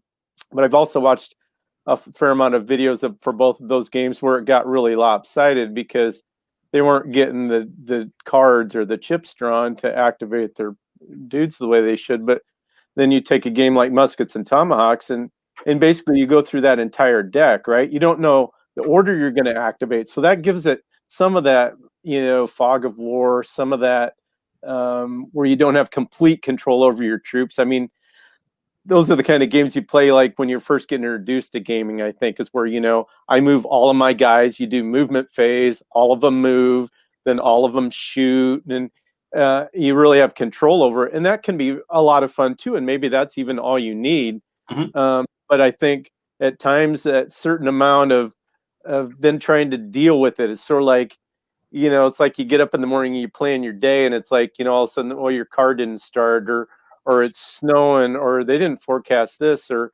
your kid calls, and they need something, so you always got to revamp your plan, think on your toes, so I think it can add a bunch of that to the game, which can be a lot of fun, as long as it doesn't put in so much randomness or in so much lack of control that you don't feel like you're even running anything, and it can just be frustrating, because I've seen that happen too. And that's where I think one of the few games I have a lot of experience with is Bolt Action, and that's where it's random dice pool. So, and the more units you have, the more dice you have in the bag, so you can kind of build your force. Do you want to have more likely to have the initiative, so you have more smaller units, you're more likely to get the dice pool, but you don't know the order that you're going to get them. But you can order every unit, unless they've taken hits, then they take pins, which the more pins you have, the less likely they are to follow the order you want. So there's enough of that lack of control that you got to keep changing your plan, that you feel like you're really being a general, because but it's not so much to where it's frustrating or it's creating a game situation that's not fun. Because at least for me personally, at the end of the day, I want a close game that we both had fun, and maybe at one time I was winning and then it kind of was swinging their way. And for me, it's not simulation, it's a game. I mean, nobody wants to be in World War II or any war for that matter, right? But yet we make it a fun hobby, and it's because we like certain aspects of it, and not, and so I don't need it to be that much of a simulation to where, and that's just that's where I come from. But I think some games balance it really well. And there's some games where, nobody on your side will even get to activate, or, and so then it can get lopsided like a real battle, right? Where the other side gets massacred. But, you don't want to spend 3 hours of your life doing that probably. So anyway, those are just some things that I would observe. Oh, absolutely. That's a lot of good points. I mean, kind of some of the stuff that I was thinking about is like you were talking about, what are you trying to achieve? And I think the scale of the game is one question that comes up for me, because the bigger the kind of battles that you're talking about, like when we're thinking about generals that are looking over a hill at like a battle happening, over vast distances and like thousands of men, then like a lot of these thoughts of like the unpredictability of certain things and how to control things from that distance and how to get stuff done, the command and control, like to me, that makes a lot of sense, like that really adds to a lot of it. And one of the things you brought up, short practice, that I really do love is even just the deployment, the varied deployment, where you don't even know when your guys are going to show up, like, exactly. Mm-hmm. You don't even know exactly where and necessarily you're going to exactly deploy and when they're going to show up. And so you have to deal with that when the game starts, as to who you can activate. And I love that. But then when I think about, let's say, I bring up Infinity a lot as an example of a tactical game where, it's a much smaller number of kind of elite models that actually are supposed to have perfect communication, because it's like a cyber world in the future. They're all like through their helmets, like talking to, even seeing stuff that's happening in other spots. They're actually not as limited. And so in that, I'm wondering whether randomness, I think, has a place in, and I'm not sure that's exactly the same as command and control in all ways, like having randomness in a game. But randomness, I think, still has a place in a lot of things. But I'm not sure whether the command and control benefits that game, that skirmish game, in the same way as, let's say, like an Ancients game where there's like, generals and thousands of men and just a different kind of thing you're accomplishing. Mm-hmm. And, I guess my other thought is how, we talked a little bit about how to achieve it and what that looks like. And it sounds to me like some of the games, it's really granular where, you find out that like somebody's sending orders got captured or something like that, and then there's a penalty, and it's like very specific. But then you can also have a game like DBA where it's just simply rolling a 6-sided die in the beginning of the round, and you determine how many units you can move, and you just have to imagine why you only were able to move 2 this time instead of 5. Right? Like it's there, but it's just meant to be such a large battle. Like it's meant to be simulating a large battle. And it's not giving you that reason. It's letting you imagine why that happened, but you're still having to deal with it. Like you're still you're feeling the friction. You're just not given the reason specifically why necessarily. And so it's interesting. I guess this is something that I've heard in regards to this subject, and I don't know what you guys think about this, but I heard somebody say, I almost never hear anybody support the you-go-I-go system. And so it was funny when they sort of did in regards to this. They said, I also rely on my opponent for command and control challenges, and that, if there's a game where my opponent can get a lot done before I go next, then all of a sudden I have a lot of things to deal with that I didn't necessarily plan for. And so I could be playing a game where maybe it's Flames of War, I just throw that out there, where, I'm going and then the opponent goes fully, but they do a whole bunch of stuff I kind of didn't expect. And now I'm feeling the friction of that. And even though the game isn't doing it to me, like directly through the rules, it's really like allowing my opponent to do all that stuff before I go next, that created that tension of what I have to do now. That's what they say. A good rule set can actually create the actual command and control without having it be artificially injected into the game. Look, kind of what you're saying, isn't it, Palmer? That, I mean, because you are reacting to what the other general does, just because, and they aren't doing that by, well, if they can't activate their archers this turn, or they can't activate that group of tanks, you're still, because that essentially, you don't know what the other player's doing, so there's always some fog of war even at that level. Or you can use blind shits like muskets and tomahawks. You can have hidden units moving, so that's an element of that. And then, but even though you activated everybody on your side, you're still reacting. You didn't know if they were going to charge their knights that turn, or were they holding back, or were those skirmishers going around the outside? What's their goal? So I don't. Sometimes I think putting some of those command and control things on those smaller games can create imbalance, because you already had that other layer that we're talking about, it's just general on general already, and then they start throwing in some more wrenches to where sometimes it's like you don't even feel like you're driving the car anymore, because it's just so out of control that, and maybe that's real. I don't know. But is it still fun? They're giving you the stress, the actual stress that the general. Exactly. And war. I don't know many soldiers that came out of a battle and said, "Man, that was a lot of fun." So I mean, so I'm guessing that that we're not trying to do the same thing. That at the end of the day, it's supposed to be fun. So. And it's supposed to be that tension, and as the battle swings back and forth, and guessing what your opponent's doing, and so, and I think the true command and control, you see that a lot more on those larger scale games too, like you're saying, because that was fundamentally what that was about, and you're moving whole regiments around, or divisions depending on the scale. So that is one of the important parts when you zoom it out that far. But when you get down in tight, in skirmish style games, that probably has less of an effect, or less important. Yep. Yeah, when you look at it, most games that have a big command and control aspect of it, of issuing orders to different units, or larger scale battles. Yep. When you start getting down into, let's say you brought up Infinity, you're not going to have that, because you're basically talking about a squad that's fighting another squad. You got good communications with everybody. Now you look at, let's say, battle group, which has a random number of orders that you can give. That's kind of a command and control built in. Yep. You're sending runners out to this unit or that unit. Your lieutenant or your captain has only so many things that he can manage by himself, and it's increased by the number of officers you have on board that are able to simulate. They are able to take local control and give orders to different guys.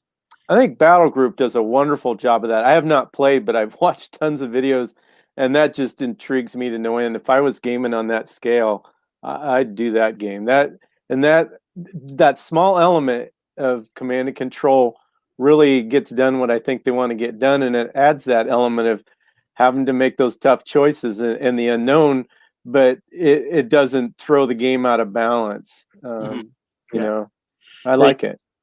Just because you have, you may have 15 units on the table with that game. And if you only have, let's say, 3 officers and you're all snake eyes, you can only give orders to 5 of them. Right. And the rest are just sitting there. Yep.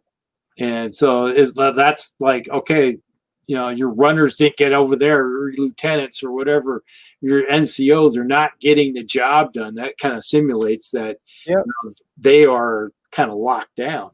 Or even just that they didn't understand the order, or the situation's changed by the time they got that order, and then they have to adapt. So it captures all those things. Yeah, that kind of gets it. And when we were playing the Land of the Free system, where we're kind of a local command and control with our officers. You got your divisional or unit commanders that can affect the game. So if a unit is having problems, you can actually have that commander go over there and physically do something and rally it. Yeah, attached to That the is an unit. aspect Yep. of command and control that's Yep. localized, showing Yep. that you have an inspirational leader doing something. And when you're lucky enough in like when we were rolling off and you Yeah. got, it's like our last game, your commanders were poor. Yeah. Yeah. Yeah, I was a little lopsided on that part. But I think in that game, like you're saying, on that scale of a game and in that historic period, I think it's perfect. It's spot on. Yeah. That's more what it's about. But it didn't make it lopsided, I guess. You know, I mean, it did a little bit because my commanders were not as good as yours. But even without that, I think you know, it does a good job of what it's trying to do. Yeah. No, it kind of showed that you can, if you had a really good commander, they can be more inspirational and pushing the troops to do more for them. Yep. And if you have sort of a rookie greenhorn commander that's like kind of overwhelmed, I'm good at just, all right, I can make him do stuff, but I'm not good enough to experience to make him just go that one step higher. Right. One thing I think they should do though was make it so that the different levels of leaders cost you points or something. Yeah, that might instead of the random die roll, because then you can make your choice, or you know ahead of time. You know, yeah, I went in with 3 inexperienced commanders, or I'm gonna have 1 good one and 2 poor. You know, you can make those decisions, and as opposed to just like, oh wow, mismatch. Battle with 3 Nathaniel Greens. All right. You know, Yeah, why not? So, you know, another example of command and control, you know, I was at the very beginning when I was talking about how orders can get messed up. You know, it's like the charge of the light brigade. I was going to say was that's where shows a great example of orders going bad. Yep. You know, it's like you gave them the orders like, oh, charge the guns. It's like, which guns? I see those guns, but the command general's like, those guns. I'm charging those guns. It's like, yeah. It's like not working out so good. And you do have some aspects of that in some games where you have to physically run a runner over or a aide go to that unit so they know that they're getting orders. And this has to go over to this unit and give them the orders. And physically, you know, making sure that they are able to get orders. So, and that's they may have got the order if they make the die roll, not make the die roll, it means they didn't understand the orders and there's confusion involved. Right. In Star Wars Armada, you have these dials that you have to do. It's a little different than the X-Wing game that maybe most people are familiar with, but you have to set up your dials for some of them. Like for smaller ships that are a bit more lean and maneuverable, you can just set your dial every turn and say what you want it to do. But for that whole turn, like you're bound for it to do that thing, you know, essentially that kind of order. But then for your larger ships that have lots of resources, you have to actually plan your orders out quite a bit of in advance. And like you actually have to put like 3 dials out that'll go for 3 whole turns. And so your benefits that you get for your ship, like whether you're focusing on artillery or movement or this or that, it's actually from 2 turns ago in some cases. And so so that kind of sounds a lot like that to me, you know, in some ways, you know, like you're essentially having to work with the friction of decisions you've made prior, you know, and then you have to work with them. Like in times you just don't get the benefit from it, and you just have to work with it, which is interesting. Does that work well? I've never played Star Wars Armada. I love that game. It's for all intents and purposes, it's a naval game. Yeah, you know, it's Armada. It's even though it's in space, it's not really tactical like squadron against squadron based. Even though you have that in there, it's like a much smaller part. It's more big ships and naval kind of battles, and it works excellent. I love absolutely love the game, but I never really thought about it from that perspective until this conversation. Like I just dealt with it, you know, I didn't really think about it in that regard. But yeah, it sounds kind of like what you were talking about, Rusty, a little bit. Yeah. So I always think it's interesting how many different systems that they have. You know, when you look at all the games out there, and I don't even know all of them, obviously, but the different ways, different mechanics that they use to get that sense of command and control or fog of war, or added realism or whatever you want to call it. But You just think they can't come up with new ways, and then they do, you know? Right. Well, I guess that's the evolution of tabletop gaming, really, is what it comes Yeah. down to. In the beginning, you could have one innovative technique or put into a system, and somebody plays with it and goes, that's interesting. I like how that is, but if I tweak it this way and put my own spin on it, and then that's another. Now you got two. And then someone plays it, and then I'll tweak it and make it my own way and put it this way. Now you got three, and then pretty soon you got six, and it just starts compounding type. So what's going to be the next big innovation in that? The next big innovation, because they went from really no command and control to where it's like die rolls, or you get so many activations by rolling dice, and then there's the cards and the chits and the dice pulling. But I mean, those are kind of variations of that same thing. It's going to be an app, Dan. It's going to be. That's what I'm wondering. Are we think it's going to be an app? I know, right? Dang it. So many. I'm waiting for the day that they can actually bring those little guys that you paint to life on the. It's like Ralph Ashley does. Have you watched his videos? Yes, yeah, the animation. He does the animation. I mean, maybe eventually we'll be able to Frankenstein our little, just they're little like animated somehow, or. Well, it'd be like in Star Wars, that it's like you got we talked about your holographic table, and you're sitting on one side and your player's on the other side of the world, and he has his holographic table, and they're moving their stuff, and you see it move on your table. So it's like playing a video game, but you're playing a tabletop game. Oh, but I still want to be, it still has to be physical, that I can touch and paint and build. I mean, because I think the technology will never do away with the need for that. To be able to hands-on, be creative, shape something out of paper, wood, paint, that's never going to go away, no matter if you can go into the hologram suite or whatever, like in Star Trek. So. Oh yeah, so it's physical.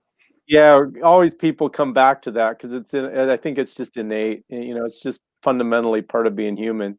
Mm-hmm. Absolutely. Just like no matter what you can do with digital art, that doesn't mean that regular physical art is ever going to disappear. I don't think it ever will. Yeah. For that reason, I think too. Well, we got a ton of comments on this, and I thought maybe before we go to our next round of discussion on this, because this might feed some more of our discussions here. Nelson says, I think you're trying to recreate a historical balance, staying true to the time period. You need command and control, i.e. runners. So we talked about that. Rob says Crimean War. Todd says, I know it's weakly simulated, but bolt action adding some teeth to their commanders is why I chose to go back to bolt action. I didn't enjoy version 1. See, it's funny. I love version 1, but I can't compare it because I never played 2. But maybe they did more with the commanders in the second one, I suppose. The biggest thing, I'm assuming he's talking about where you can do a snap 2 order where the commander actually has, because it's been so long since I played version 1, but I know that was a new thing, where when you pull a die, you can give it a command to your lieutenant, and if he's a first or second lieutenant, you can pull an extra 1 or 2 dice out of the bag, so he can actually, you can give 3 orders in one turn if you want. So like in a critical moment, you can actually do those things. But and the downside is then you used 3 in a row, so somewhat likely that the other side's going to get the next couple. So it's always a debate, but maybe that's what short burst of impetus to critical moment, be all the difference. Mark says, I think command and control adds to the game and some randomness to the game. Yeah, exactly. So Todd says, and my favorite game, Blitzkrieg Commander, is all about command and control, at least to activate. Yeah. Okay. David says Oathmark has activation rolls too, though they made it gentler than Dragon Rampant. Okay. Yeah. Sometimes Dragon Rampant is one of those things where, if I remember correctly, because it's been a while since I've played it, I think you can actually, your turn ends when you fail on your activation. And so if you do it the first time, you're like, I can't do anything. But it can happen to your opponent too, though. So it's sort of by the end of the game, it can balance out, depending on how the luck goes. Yeah, exactly. And in my mind, on average, usually you don't have it happen the first time, but sometimes it can happen. It's not uncommon even to just move 3 units and have it. Yeah. This is what I'm trying to say. I prefer to have some impact by leaders. Yeah. Yeah. Yeah. Yep. There are too many stories of leaders getting their troops going, whether that leader has rank or not. Okay. But also there are plenty of stories of higher command not having the best intel and sending their troops forward unprepared. So if it's modeled, it can add to the story being told. True. Mark agrees. I feel like activation is different than command and control. And that was one point of our discussion, and it may have been when we were talking about like I mentioned the DBA, like you could activate only so many units, when you roll the single die, and sometimes that is just really doesn't give you the reason why you can only do like 2 or 3 units, and where you could have did 5 before, but it's only allowing you to activate so many. And I was just saying that was kind of like a component of, it could have been messengers not coming back, like it could have been other things, but I think Todd's thinking that that's not fully encapsulated by command and control is what he says. I think that comment I just typed may need some discussion. What I meant by activation was I go, you go versus dice pull versus chit pull versus card pull versus etc. Yeah. Whereas command means these units on board that can influence the troops. Do they succeed in their orders? Can they rally their troops to move when they don't want to, etc.? And I think and I don't necessarily disagree, Todd. The only thing I was thinking in the DBA piece is that sometimes they a rule set just simplifies it to where you don't really know the reason for not being able to do something, because it could have easily just been not being able to act, like send your messengers or activate or influence your troops, or it could be for any reason, but they just don't provide that. I think the more complex or sophisticated or detailed that a rule set gets, all of a sudden you kind of get more of those different options and different ways to influence the game, and they're a bit more descriptive sometimes. And so that was my only thought. Battle Group's command is pretty light command and control, but impactful. Basically, they're there to provide more flexibility in command, which is cool, and also they'll impact the troops. They will impact the troops as they die. P-Becca's Paul, hello. Hey, there he is, hey, Paul. And so let's see here. Hello, Mini Warma.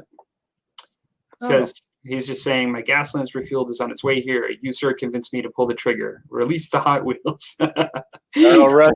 I love your battle reports. Paul says I like the War Master system. That is a good system. That's got command and control for sure.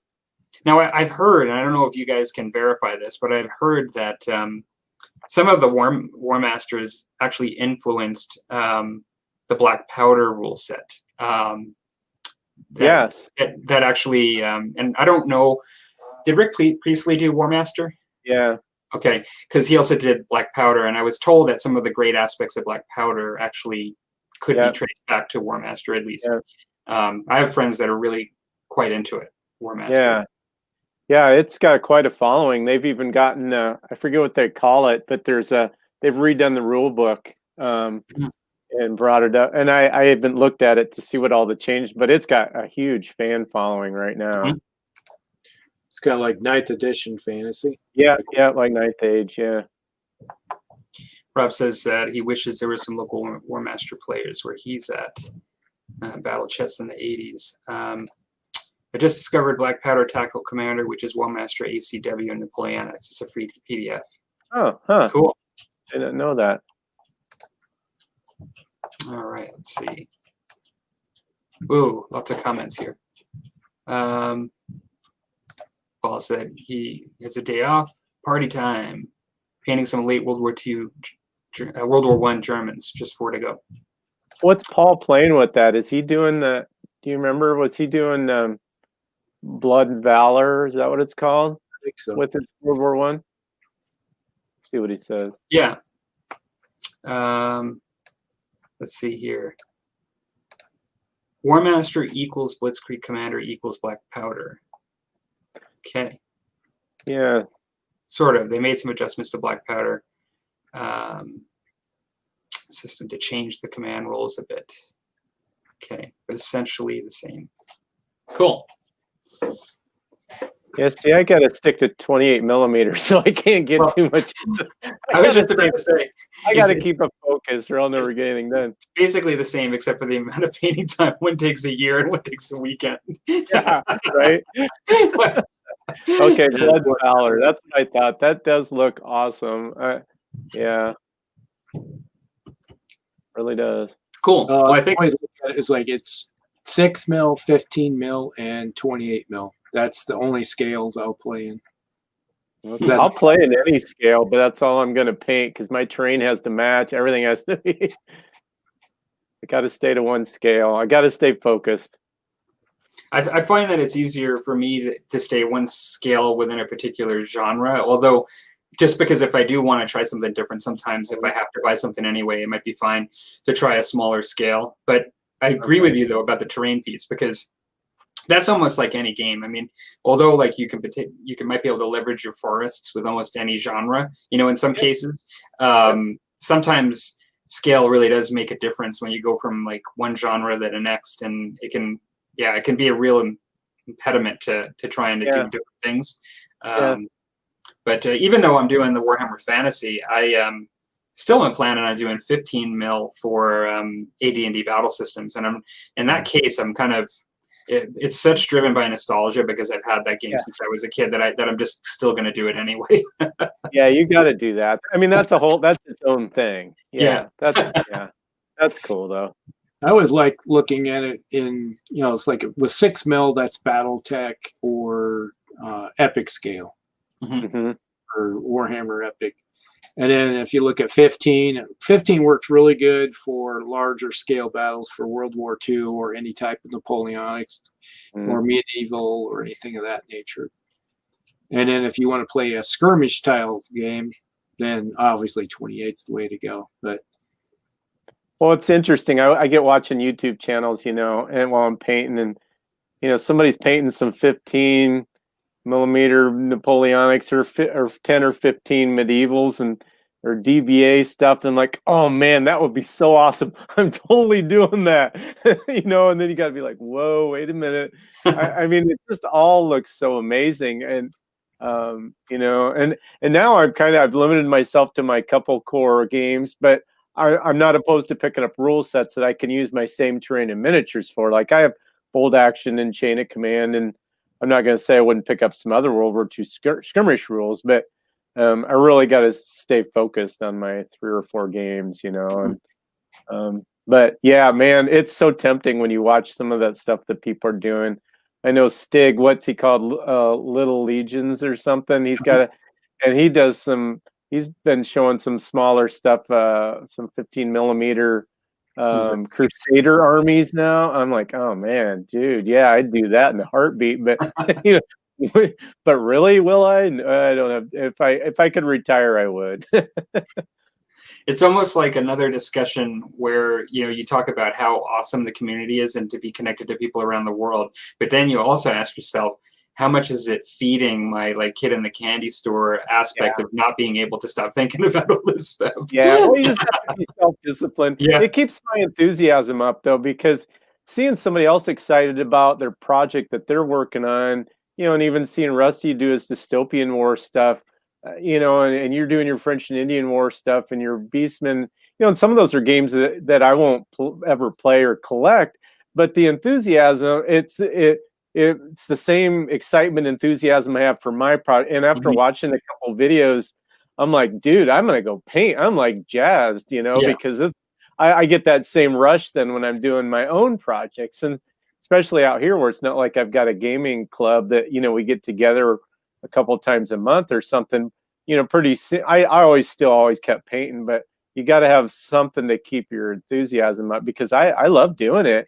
And I'd build the armies even if I could never play, just because I enjoy the visual, the collecting part, setting a goal and accomplishing it, it's like, man, I paid all that, and all that work and planning and I just and reading the rules and deciding how, collecting an army by points, and it's the whole thing. It's an escape from the real world, and it's just and that's what's fun. But everybody's so awesome that it just keeps feeding the fire.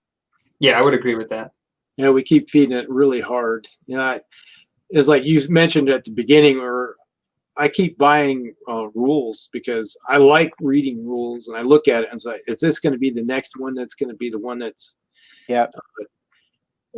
feeds the fire even better? Because I bought the was it this sword point? Oh man, yeah.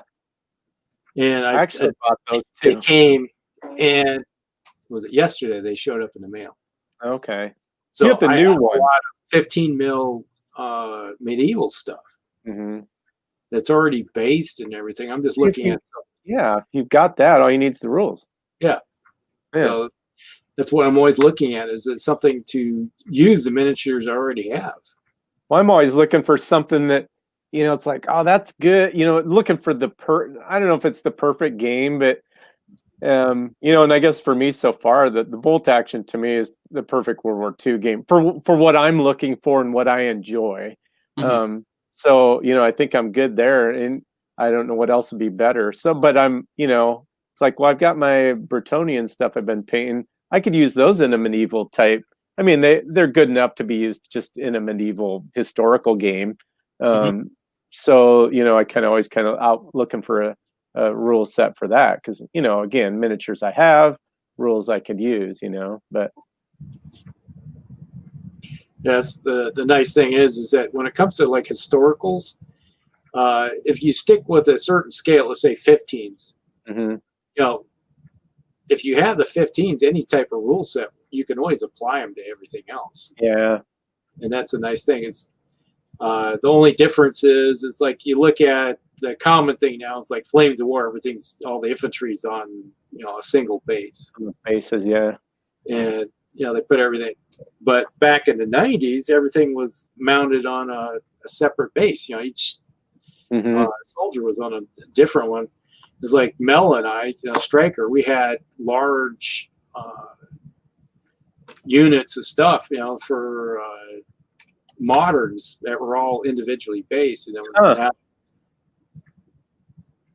Then I turned around and started putting them all on single bases, but not rebasing.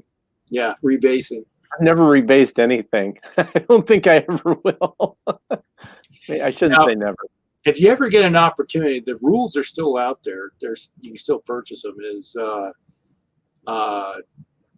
Battleground, World War II. I think I've heard of that. It used to be really popular in the 90s. Yeah. Out of Kansas City. And if you ever get an opportunity to look at those rules, I have several sets of them, all the different versions of they have the main set, then they got expansions. I have a bunch of that stuff. Is that 15 millimeter? 15. Primarily? Yeah. You can use them for 15 or 28. Okay. And it's funny, we're talking about trying to stay within certain scales to limit, the amount of stuff you have to kind of get into, or the amount of work or investment. I was almost thinking too, like I look at genres that way too. As much as I find American War of Independence really interesting, and I enjoy watching people's channels and stuff on it, like your guys's, with your collections, I would see how much I haven't done for French Indian War, and then I would look how close the two are, like in the kind of genre they are in a lot of ways. And I would just say to myself, well, like I don't think I'll ever do American War of Independence, because unless it's going to take me forever to get everywhere I want to with French Indian War.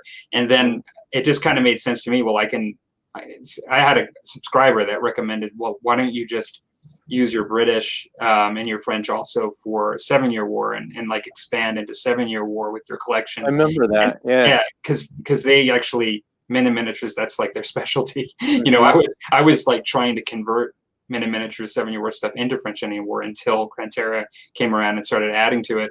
And now, like, I could just literally go into and do some European conflict, 7-year war, and use some cavalry and like more artillery and like some bigger field battles if I wanted to, if I want to get that experience.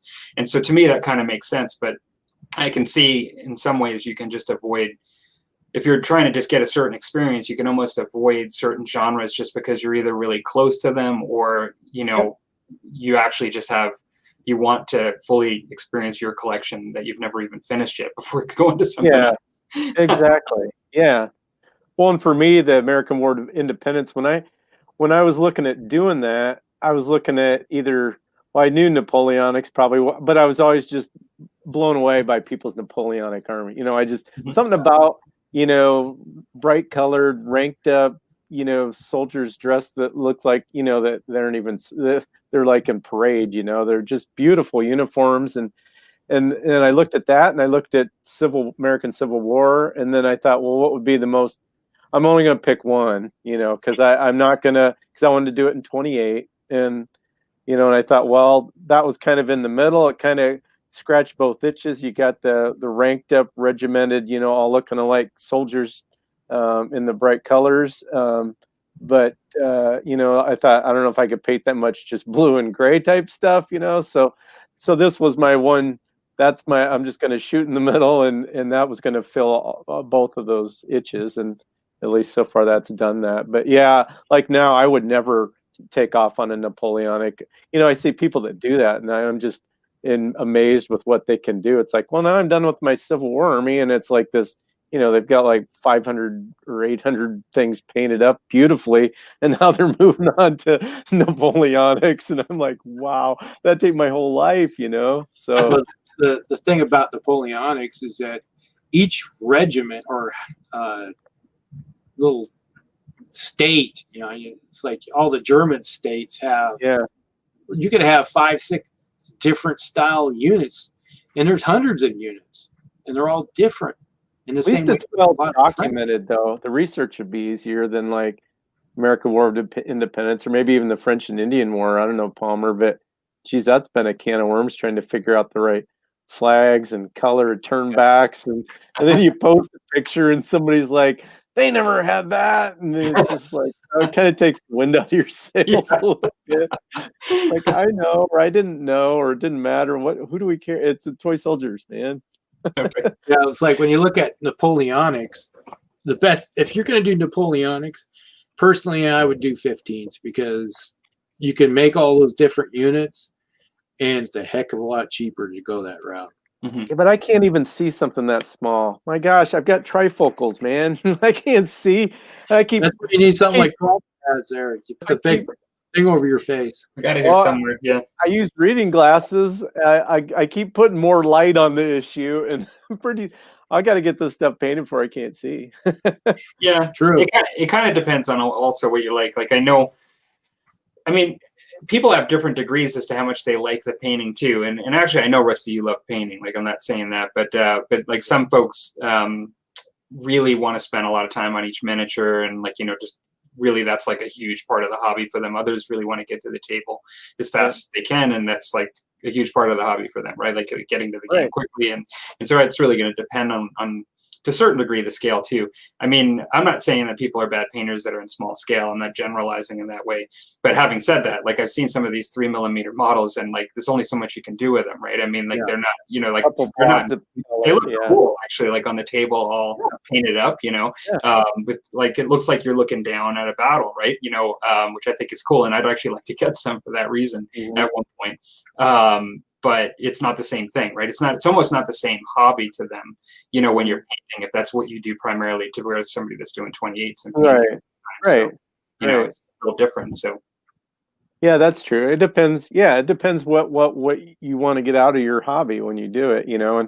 And for me, I know that I don't have tons of time, and I'm not going to have thousands of miniatures, and so I try to paint each one individually. You know, I batch paint, but to kind of the best of my ability, that I'll be really happy with them in 3 or 5 years still, or 10 years. And that's going to be, I'm not painting 5 Warhammer armies, and I'm not I'm not going to have in my World War II. I'm not going to have the Italians and the Romanians and the Finnish, and I'm not. So I try to paint them to where I'm happy with them. But I am tempted by those smaller scales also because, like you said, the mass look when you look down on them like that, and to be able to have those larger battles like that, it's gorgeous, and it's an art form in itself. Like you said, painting those 6 and 10 millimeter models. I mean, I've seen people's channel, and they even show them up close on the camera, and I'm like, good Lord, it's gorgeous. It's a different style of painting, but the effect is incredible. Yeah. I've seen those humongous conventions where you go and you see a 6 mil Napoleonic battle. We're talking massive, like Waterloo. Yeah, we're talking huge tables, and every unit is represented up there. And you just look at it and go, man, that is majestic looking. It makes you want to paint it. Yes. I know I'm tempted. I'm tempted by all of it. And I'm never knocking anybody else's thing. I just, in my own mind, I have to say, nah, I can't, I'm not going to do, that's too little, because otherwise I'd be doing everything or trying to do everything and getting nothing done. Yeah. Because my projects take forever, and which is fine. And I enjoy that, but I have to focus. And I'm kind of the same way. I mean, like, sometimes I'm not even sure whether I started or got something last year or the year before or the year before that. Like, I'm thinking, like, how long have I been doing this now for? And I'm thinking, because I actually cycle through projects, and many of them are long-term projects. Like I've been painting French Indian War now for a few years, at least. 3 years at least. Well, more than that, yeah. Like that's how I found your channel. I say a few years, kind of conservatively, but at the same time, I'm cycling through all these things, and at times I'm like, oh, okay, I bought those 3 years ago. I literally have like something I bought 3 years ago, and it still hasn't cycled in yet, right? Yeah. That's kind of why I quit buying stuff. I'm like, finally just looked at it. I'm like, I have enough stuff.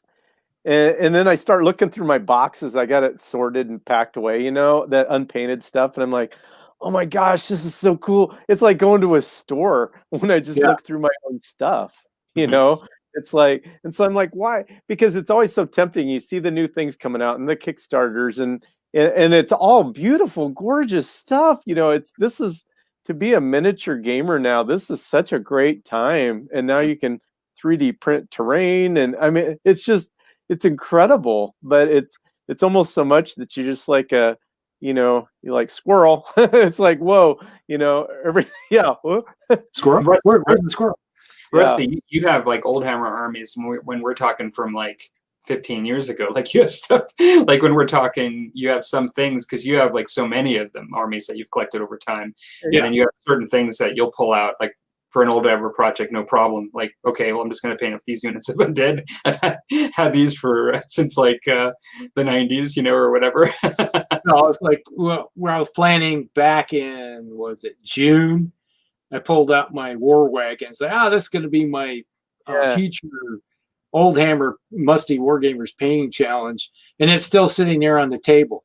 I see it in some of your videos. And I did other stuff because, I was like, I feel like I'm going to do these Old Hammer guys instead, It's incredible to me, Rusty, you held on to that much of that old stuff, because I don't know how many videos you watch and people are like, oh, they're lamenting that they sold that army, or they sold all those old miniatures. Some of them were, whether it was painted or not painted. And now they're either trying to get them back or wish they could get them back, or you can't find them now. And, so it's amazing that you held on to that much.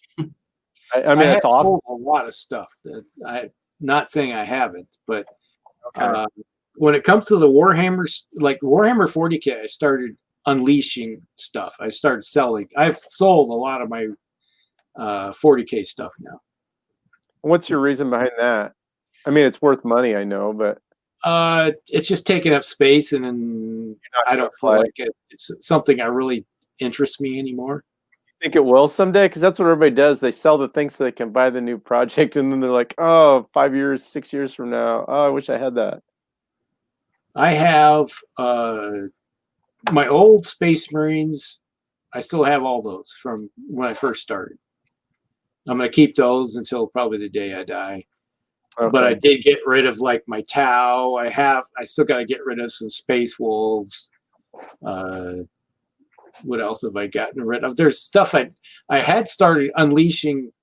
I did that video probably 2-3 years ago. I've had all my orc stuff sitting out.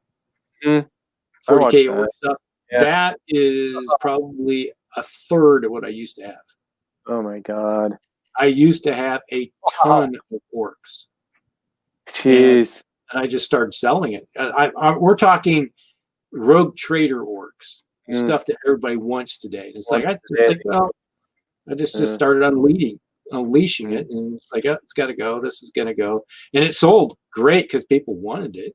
Yeah.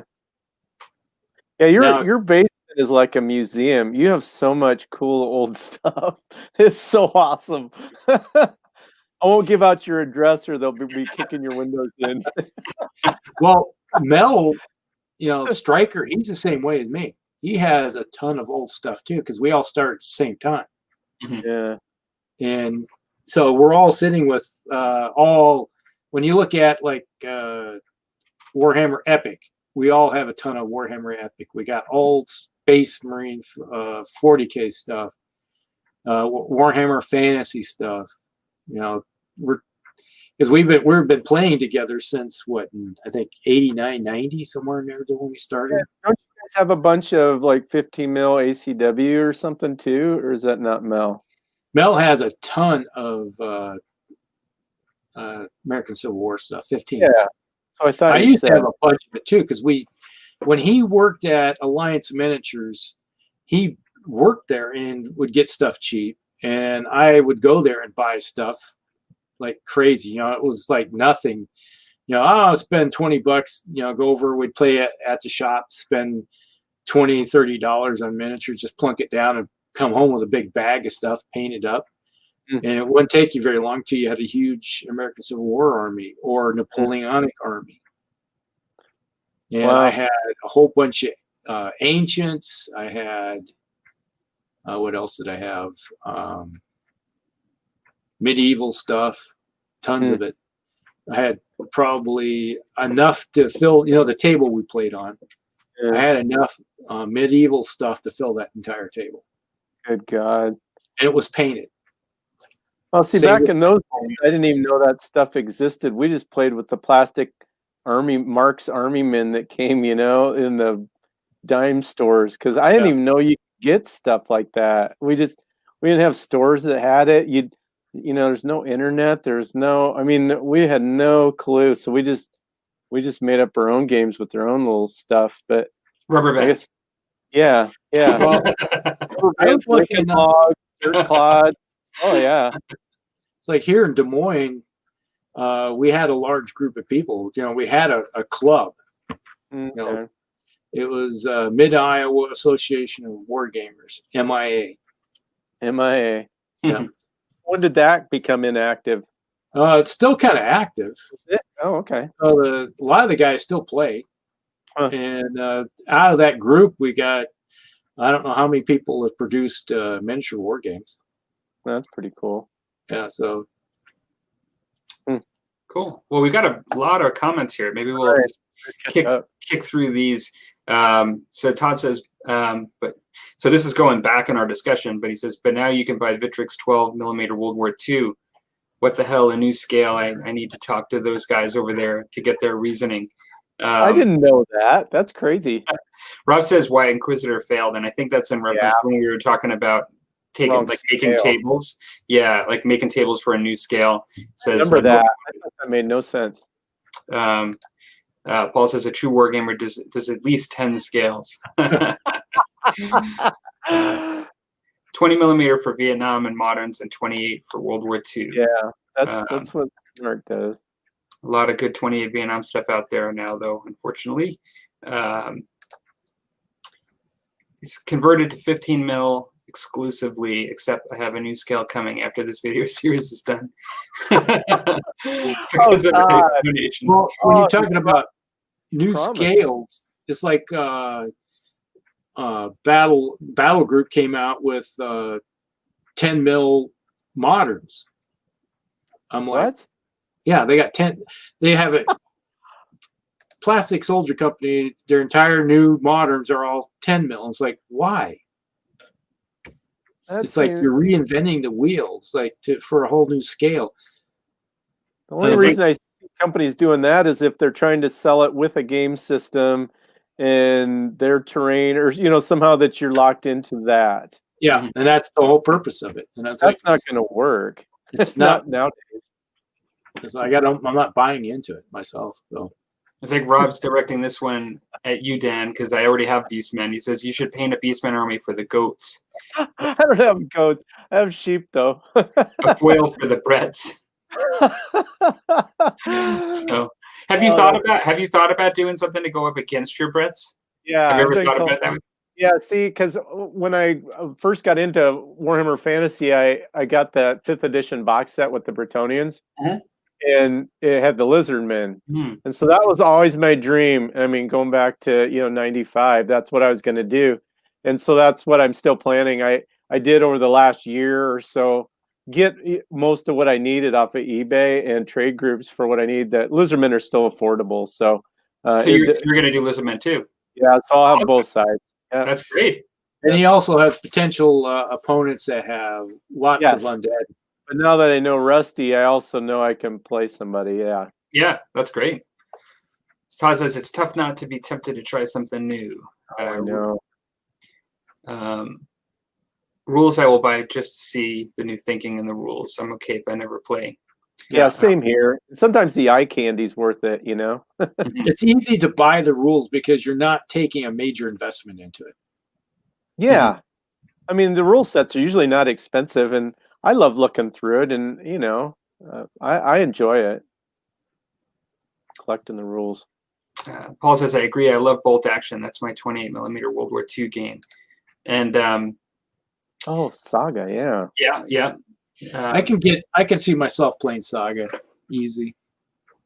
Yeah, Saga is an awesome game. That one is great for your 28mm. And the other thing too is I've been thinking about trying to repurpose and use also my 20mm Saga for a game that's not just the battle board driven like Saga is, where it's sort of like skirmish battle board, but been able to do a bit more of a traditional Dark Ages kind of game, and there's a lot of great miniatures you can use from that.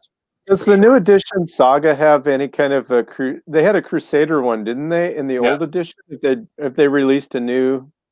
Yeah, well, the new edition has come out, I believe, with their Crusader universe. So what they call them now, before they didn't call it this way, but now they just call them universes. And so they first came out with the Saga book, and then they basically came out with the Dark Ages universe is what they kicked it off with, because that's what Saga was traditionally. Then they had your Crusades. They had I believe they have an Arthurian one, like an Arthurian supplement. They have a fan. Yeah. But actually, that might be the only one that was grandfathered in from the last edition. I think they actually grandfathered and gave a supplement if you had that book, because they basically went right from doing the Arthurian stuff for the first edition and then right into the second edition. And my understanding is they sort of grandfathered it and gave people like a way to use it for the second edition. But they also came out with a fantasy game for Saga. And Brad Lord Draconum, I played Saga with him, so I don't play games with anybody this year at all, but in the current environment. But he's a Saga player that I play against, and so it's a great game. Grass is always greener. I found in both board games and miniatures. I'll play BKC for a while and then think such and such a game would be better. Maybe not. Yeah. Bolt Action is a good one. Really enjoy Bolt Action because it's pretty straightforward and solo as well. Yeah. So what is COC again? Chain of Command. Chain of Command. Yeah, I was drawing a blank. Is more historical, which interests me, but I don't enjoy the solo experience as much. Yeah, I have the rules, but I have not played. Yeah, I got the rules also. Yeah, I think they just have some posts here talking about Battleground and Battlefront World War II. Battlefront, that's more skirmish. Chain of Command is too much paperwork.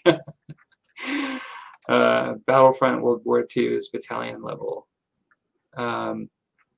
Flames of War. Yeah.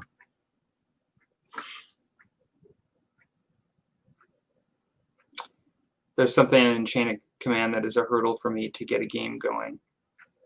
Something in it. Whereas Bolt Action, I can quickly find a scenario, put a list together, and go.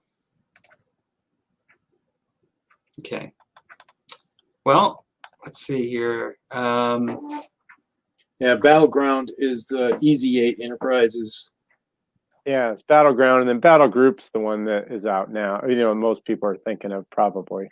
I'm just going to skip around a little bit because there's a lot of discussion going on. Battle Group is from Plastic Soldier Company, and Battleground was from Easy 8 Enterprise, and then Battlefront is Flames of War. Right. All those battles. Yeah, that doesn't confuse people. No, not at all. Oh, that Paul says that. Huh. The Blood and Plunder people are doing AWI French Indian War set soon, is what. Yes. I did not know that. Skirmish level or what? It's the same. They'll probably use the same engine as Blood and Plunder, but different era. Todd says, Dan, I've got the trifocal going on as well. And I feel your pain. I can't see. Oh gosh, I just lost my spot. There's a lot of comments. Here we go. I'm just going to skip around, or we're not going to be able to get through them at this point. Class 3 of my boot camp is all about scales. Yeah, he's doing a nice series on getting into World War II. Did someone call me? Rob says, trying everything and accomplishing nothing. I think this was talking about all the stuff that we're getting into. Then we're talking about not selling stuff. Yeah, I sell nothing. I'm guilty of selling and rebuying board games. Never had the issue with miniatures. I've never had enough.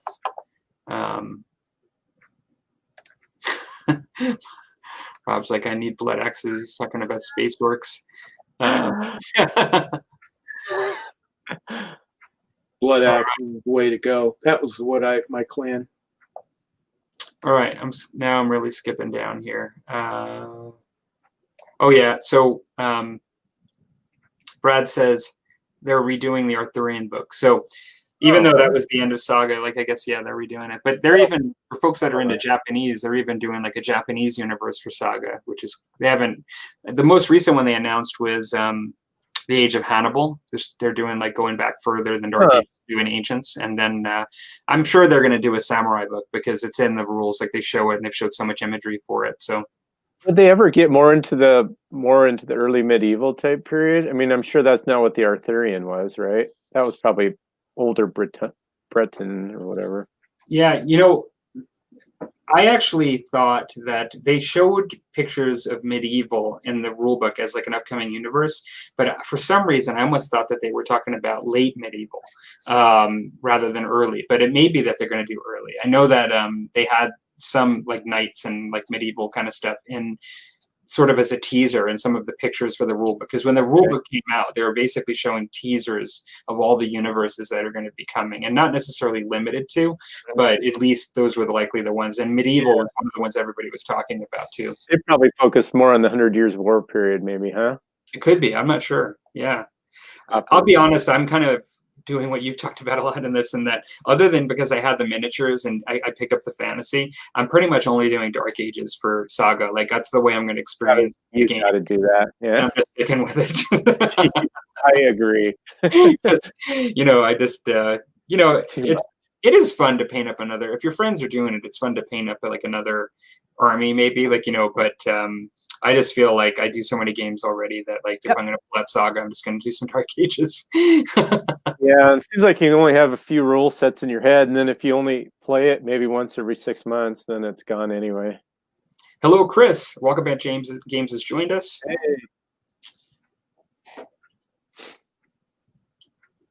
We haven't had that much BattleTech discussion today. That's one of my first beer, even though it was a dry beer. Yeah. I'm gonna say I'm still nursing this. BattleTech.